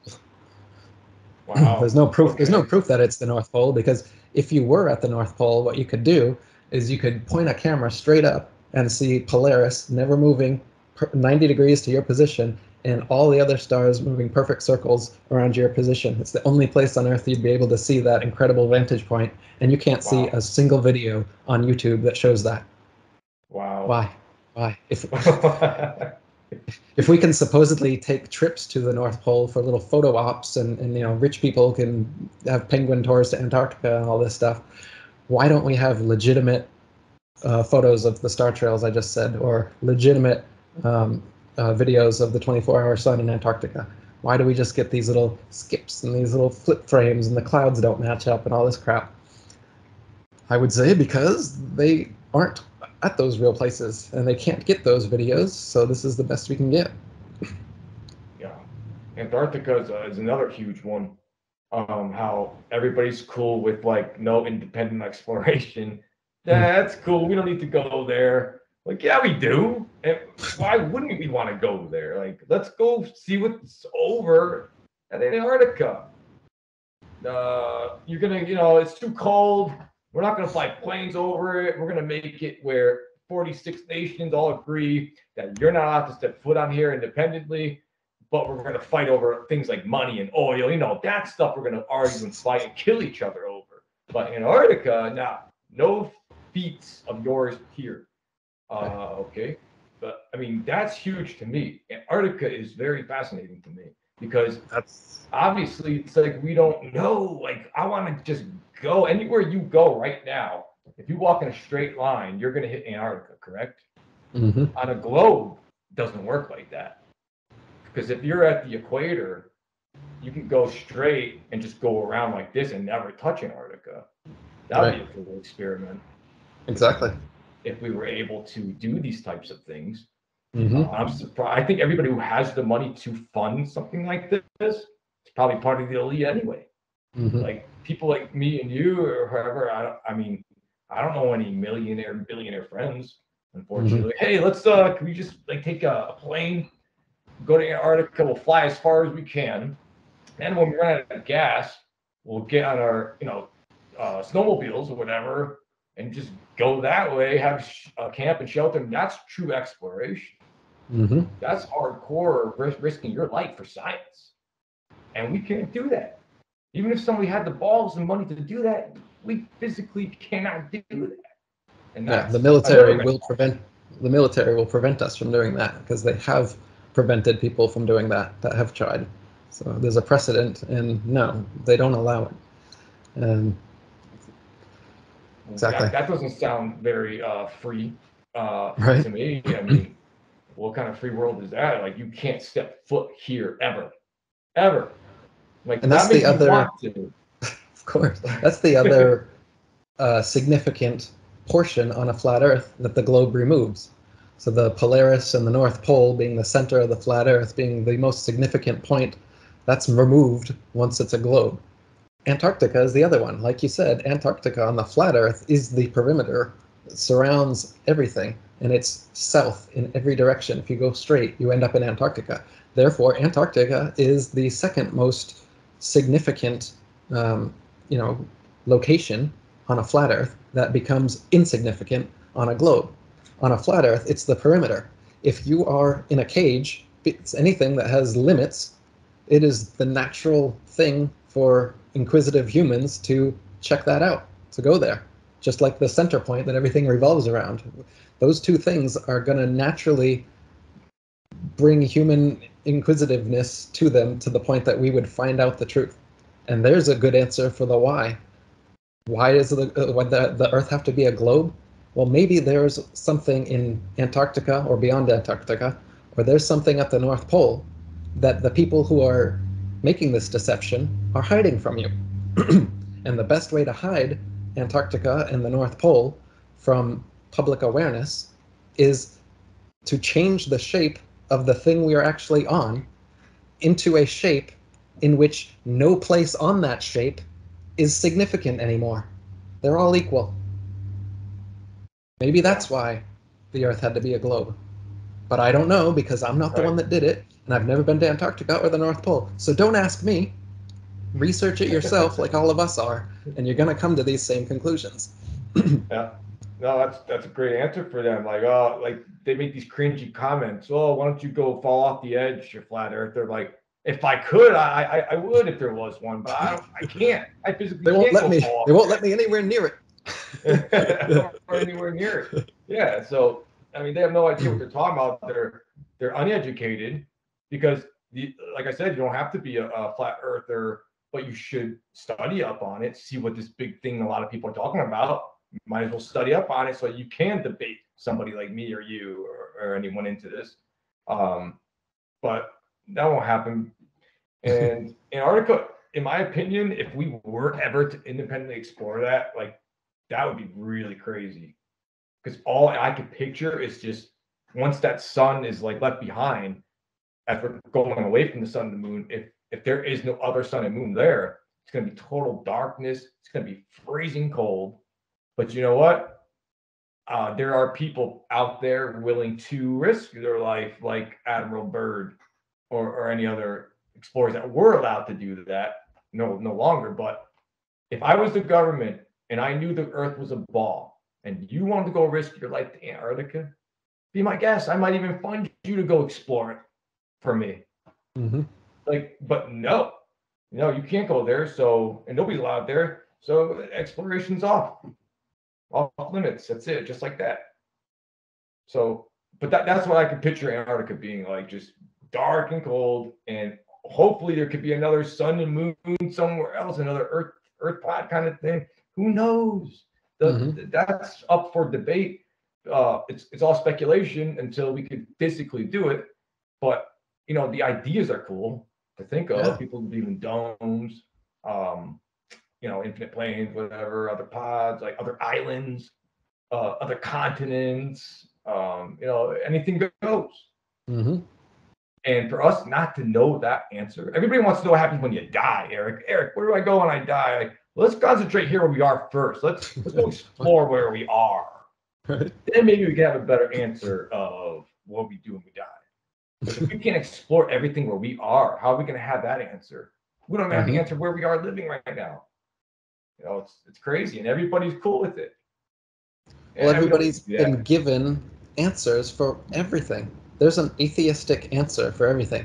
And that's why people are so against the intelligent design or any religious argument, is when you accept the spiritual side of reality, you're accepting that you can't explain everything. But these huge ego atheist types that think a big bang and there's a physical explanation that their science teacher told them for every single thing in human existence. Right. So it's really an ego trip. The atheistic ego trip is to believe that you can explain everything in the universe. Whereas the spiritual humility is understanding that there's something bigger than you, beyond you. Your ego isn't the biggest thing here. And that thing knows more than us. And we can never fully explain it. And so we're just kind of floundering here, agnostically, trying to figure out what reality is. That's the real position. That's where we really stand. These people thinking that everything has a physical, materialistic explanation, and there are no mysteries left in the world because they know it all, because science figured it out. Yeah, there's no one more deluded than these people. Yet they think that they are the most rational and logical. Yeah, no, absolutely. To not be able to explore that again is stopping us from like when we're at a standstill. Basically, it seems like since we can't do that, we can't go further. Basically, in our heads and our journey in life, really, it's like there's a line and we can't cross it. So now what do? How do I keep knowing what's like people like infinite space? Space is infinite. You can keep going and going and going. It's like, but again, like we can't go past this line. I want to know what's out here. I don't even care about that yet until I can find out where I am on the ground beneath my feet. That's what matters to me right now. And I wish everybody cared about that, because that's huge to know what's beyond Antarctica. And people like Joe Rogan, where's these pictures and evidence of these ice walls? And I'm like, dude, everywhere. What do you mean? Like, you got videos, real pictures. What else do you need? Those things exist, Joe. You can go there on a tourist group, and that's about it, right? And they'll say, here we are in the South Pole. You'll never know that. But if I tell you that, you'll believe me, because you're a typical gullible sheep who believes everything somebody with a uniform or on TV says. Simple. I say this, so you believe it. It's that simple. So, but yeah, that's where I am right now in my head, as far as where are we? It's this line I can't cross. And that bugs me a lot, like every day. It's like, I'll never know that answer. But the closest answer we got was Admiral Byrd, where he said there's a land there bigger than Middle America, I believe he said. It's like a land that's never been touched by human feet, larger than America, beyond the South Pole, something like that. Okay, yeah. So, I mean, well, let's keep going. What's beyond that? Right. Nothing. You just keep coming back because it's a ball. There is Again, why lie? Well, here you go. On a ball, the South Pole is the farthest point you can get, and before you start coming back. But in reality, when you go to the South Pole, they admit that it's just a ceremonial pole, and it's not the real South Pole, because the real one constantly moves, because it's a molten. Oh man, there's so many convoluted shit you gotta believe to be able to believe this shit. I keep regressing my explanation back. So the explanation for that is they say that the ball has the molten metal that causes the poles to move, but molten metal isn't magnetic, so that doesn't work. And then the pole's constantly moving, makes no sense if you've got a ceremonial pole that everybody visits for no reason. And then if you go to the ceremonial pole and you have a compass, it should be able to point north in all directions as you walk around it. But it doesn't do that. And even that wouldn't make sense on a ball, because North on a ball is is down. If you're on the if you're standing But there is upside no down down, on a ball. you're standing upside down at the South Pole. You have to look Yeah. down at the ground through it, then for your compass to point to the north. Doesn't But you also gravity have stop to that? hold your compass flat. Yeah, and so the compass, if even if it was showing north out to all points, that would mean it's pointing out into outer space, because north Yeah. is not straight outwards like that on a ball. So how is this? That's another easy proof. If people had a compass at the South Pole, you could just do. They're lying to us. Yeah. Oh my God. Yeah, they're saying the South Pole moves, right? I guess it's never. And the North Pole. They say both of them Oh, move. and the North Pole now too, huh? Really? Yeah. But again, you or I can't go and prove this with our own, right? We have to take their word for it. Like, okay, well, that's science. If that's science, if I ever heard of it before, yeah. Take our word. You can't do it yourself. No experimentation for you, buddy. So, yeah, okay. It's settled science.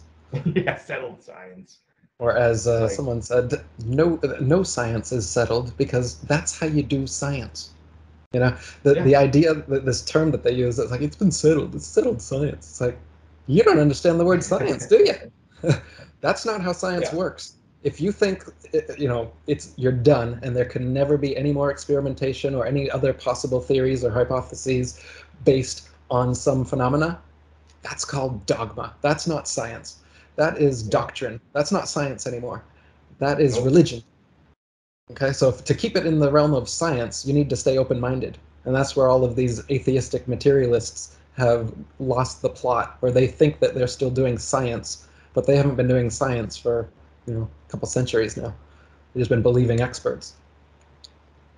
Couldn't flat Earth all of us go away overnight if somebody legit got in an airplane and circumnavigated the Earth from north to south or from south to north? Wouldn't it just be that easy to make All right. all of us go away? All right, just live stream it.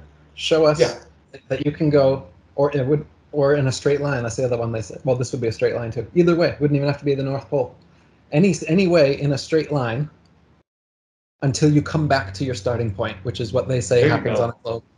Do it. There you go. Live stream Yeah. it. Show us that that's possible. That you can go in one direction and then come right back around yourself. Hey, I'm back. And don't just allow one person to do it. Allow anyone who wishes to do this to do it. Right. Because then it'll go back to, well, take our word because we live streamed it. We didn't manipulate that video in any way. So, but yeah, it could be that easy. And for anyone watching that doesn't know that, so all circumnavigations throughout history, whether they're by air or by sea, they don't go in a single straight line and then come back around like they tell you happens and is settled science. All of them go in a straight line from port to port.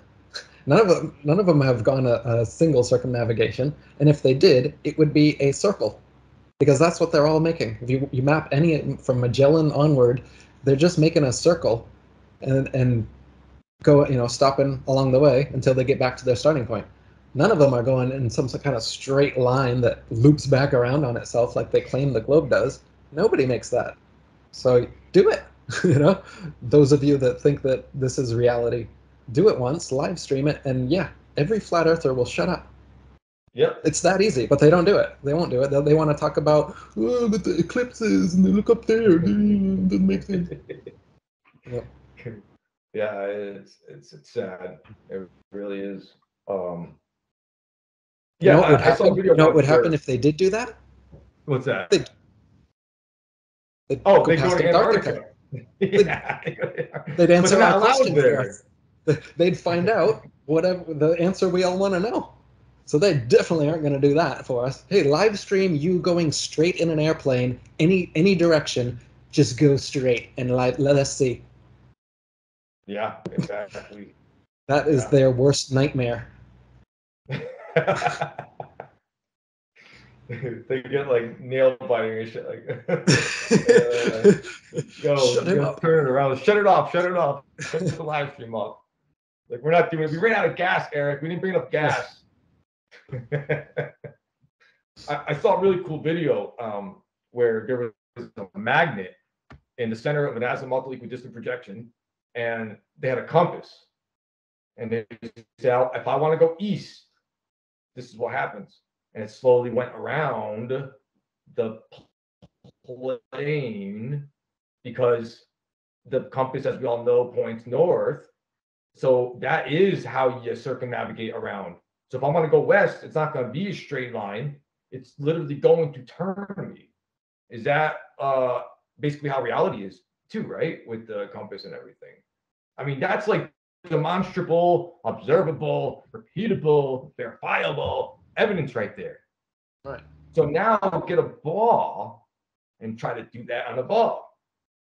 The compass is only going to work when it held flat. So you're going to have a problem. You got to put the compass upside down on its side. It's not going to know what to do because that's not reality. And then they can just say, oh, well, it's because it's just not big enough. Here we go with the whole really, really big thing again. No actual equations or math, just really big. Yeah. I don't know. I don't know what to do with these people, but I like that experiment a lot. When I saw that, I was like, dude, that makes sense. It makes perfect sense. I think Polaris has something to do with maybe the magnetism in a compass, maybe. Maybe Polaris is beaming some kind of a, I don't know, electric magnetism. I don't know. But it makes sense. Because why does it point north? There you go with they go with the hot and cold. Why is it hot? Why does the compass point north? Like, again, let us go there so we can get a better answer for you. Right. So instead of just hearsay from experts or speculation from non-experts. Yeah, I don't know if these people understand like how much we physically can't do. I don't think they understand how deep this goes. Because unless you do the research, you're not going to really know. You're only going to know your side. Fantasy world, religion over here. So, yeah. And then I know the open-minded people are the best kind of people because, you know, they can get something, plant a seed, and slowly, that's one, all it takes is one interesting thing to say to somebody about it, and then they're going to be like, okay, let me check this out. And, you know, like you said, the flat earth hand with information gets so heavy. And then this globe spinning pear-shaped thing just go poof. You know, going back to the east and west thing, I was thinking about how, you know, with the flat earth, east and west are circles, but people are used to seeing the compass rose with the north, east, south, west, and so they just think all of them are straight lines going in that direction. And if you're on the equator on a globe, like you said, you could hypothetically go east in a straight line and come right back around to yourself. So in that model, it seems like east and west are or could be straight lines. But imagine still on a globe, you're near the North Pole, take a few steps away from the North Pole, and someone says, walk to the east. How do you walk? Don't you walk in a circle? If you, like you said, if you start walking in a straight line, the east is to the right here. I'm going to start walking to the right 90 degrees. Well, a few paces, and how can you call that east anymore? It's southeast. A few more paces, and it's just south now. So even on the globe, east and west are circles. Do you know about anything about, like, supposedly these explorers who circumnavigated on foot across Antarctica or something?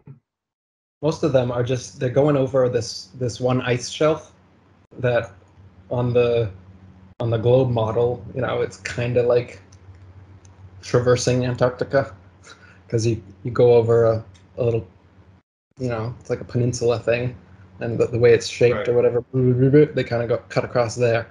But if you look at how that actually is on the flat Earth, it's this tiny little divot on one random spot of Antarctica, because Antarctica is 360 degrees around you. It's not just this tiny ice continent on the bottom of a ball that you can go across. So these people that are just doing little they're so you're here, Antarctica all around. It's got like a little peninsula go out here. They just go across the peninsula. That's it. I traversed Antarctica. Yeah. Okay. Yeah, I found that to be like really weird. Like, why don't you just get in a plane and do it? Yeah, right. Like, why would you do it on foot if we have technology?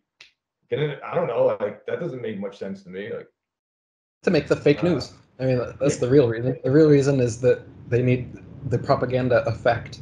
And so to do yeah, that, they have a bunch of different expeditions and whatnot that they've done throughout history until now, where they don't want to do anymore because they already have the effect. Like, we all believe them now. So there's no reason to, have people doing trips to the North Pole and Antarctica and having news stories about them like they did, like in the turn of the century, the turn of the last 20th century.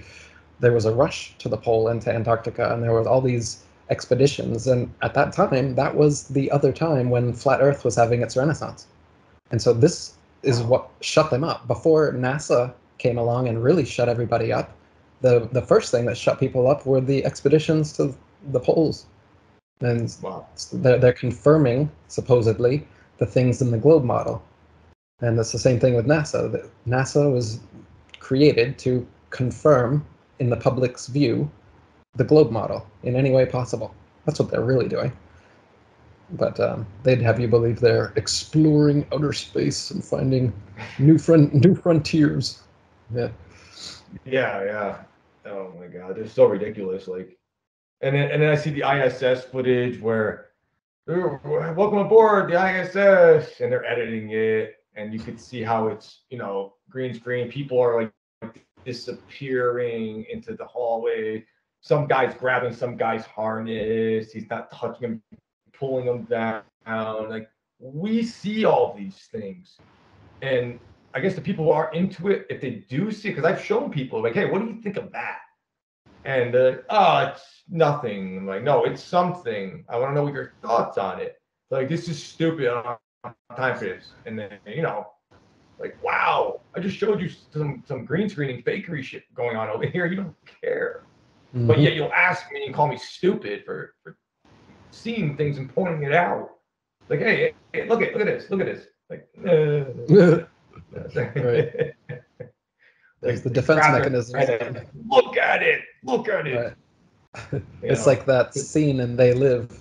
They have this epic fight scene that goes on way longer than any fight scene should go on, and that was the plan. John Yeah. Carpenter put the fight scene in and made it ridiculously long because what he's doing is trying to get them to wear the They Live glasses, which are these glasses that show you reality that's hidden from the majority. And when you try to get your friends to put on these glasses to see the truth, to see the world the way it really is, you have to prepare yourself for the longest fight scene in history. It's a metaphor. The metaphor is It's what we've been talking about.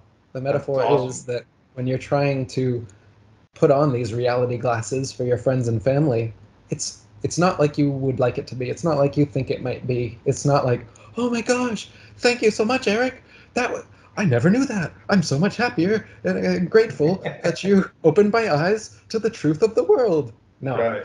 that may Yeah, happen no. years down the road, which is what happens in the movie. Yeah, eventually the guy wears the glasses and they repair their friendship and they understand each other again. But before that can happen, it's this drama. It's this fight that needs to happen. And what is this fight? It's this unconscious, subconscious defense mechanism that people have against, or it's like a bias against the first thing they learned. Whatever the first thing they learned is, they've accepted it as true, and now you're telling them, wait, look into the opposite thing. I say that's true. And they're like, oh, I got stuff to do with my life. I gotta go to work in the I already morning. had it in my head this way, Eric. I don't want to Yeah, change it. that's effort. I got other things in my Right. life Yeah. Yeah. that I want to put effort into, not this ridiculous shape of the earth subject. So, I mean, I get it, right? It makes sense if you look at it from their perspective. The problem is they are adamant in their faulty perspective to a fault, to a real fault. It's like, I get it. I get Right. why you think it's crazy, why you think it doesn't matter, and you still got to go to work in the morning. We can all level with them on that. Problem is, they won't leave from that baseline. It's like, okay, but you do understand, right, that if the Earth was flat, and if the entire world was duped, and if all this was true, that it would be important, right? You do get that, and usually they can at least accept, like, oh, yeah, but, and then the big but is that there's no way that's true because all the scientists would be lying, the astronauts would be lying, I've seen the pictures, and then they'll just do that, Right. and you're not going to get any further. That's the fight. You're trying to put the glasses on, and they're like, you're like, I'm trying to help here, dude. Like, we're friends, aren't we? Like, what is going on? Yeah, it's so true. I didn't think of it like that. But yeah, I saw They Live. That's a great movie. It is, yeah. Rodney Piper, the wrestler, right? Yep. Main actor. Yeah. Yeah, great movies. Almost like reality today, like you said. That's exactly what we're going through. We're getting great metaphor. Yeah, ridiculed and mocked just for talking basically about something that they don't want to talk about. It's like, well, this is important to me, so sorry, you're gonna have to hear this because this is very important. Right. So, and anybody who doesn't think it's important, I like to ask them what is important to them. Then my job, my paper money, my nice car. Yeah, okay, but don't you want to know who you are and where you came from? Maybe there's an idea that way or that way. There's idea now that we understand the shape of the Earth, that kind of changes how it is intelligently designed, right? More than the whole space speck of dust in this infinite vacuum of space is hurling through this way, spinning that way. You're nothing. You're nobody. Look at these big gas giants. There's a YouTube video. Like every second, it gets bigger and bigger and bigger and bigger. Like, look at this sun. Look at this sun. Like, we're this small, minuscule like thing. It's like, yeah, well, that people are just like, well, we're nothing. No, we're something. We are definitely something. We are here right now. We're talking.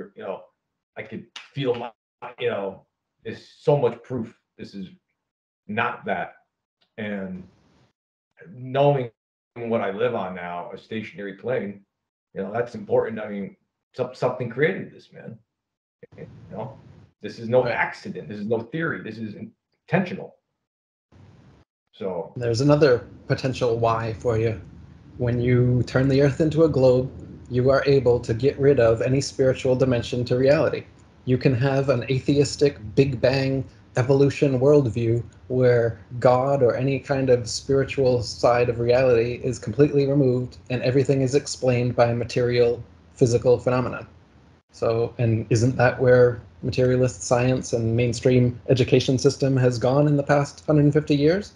So there's another answer. I mean, there's actually a bunch of reasons that make perfect sense why the Earth has to be a globe for the current mainstream narrative to work. Mainstream narrative of who we are, where we came from, what this place is, where we're going.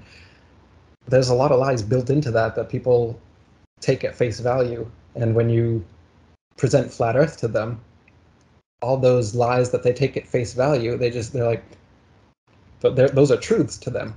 So they just, your new thing just can't possibly trump all those other things that would now have to be false to make your thing true. Right.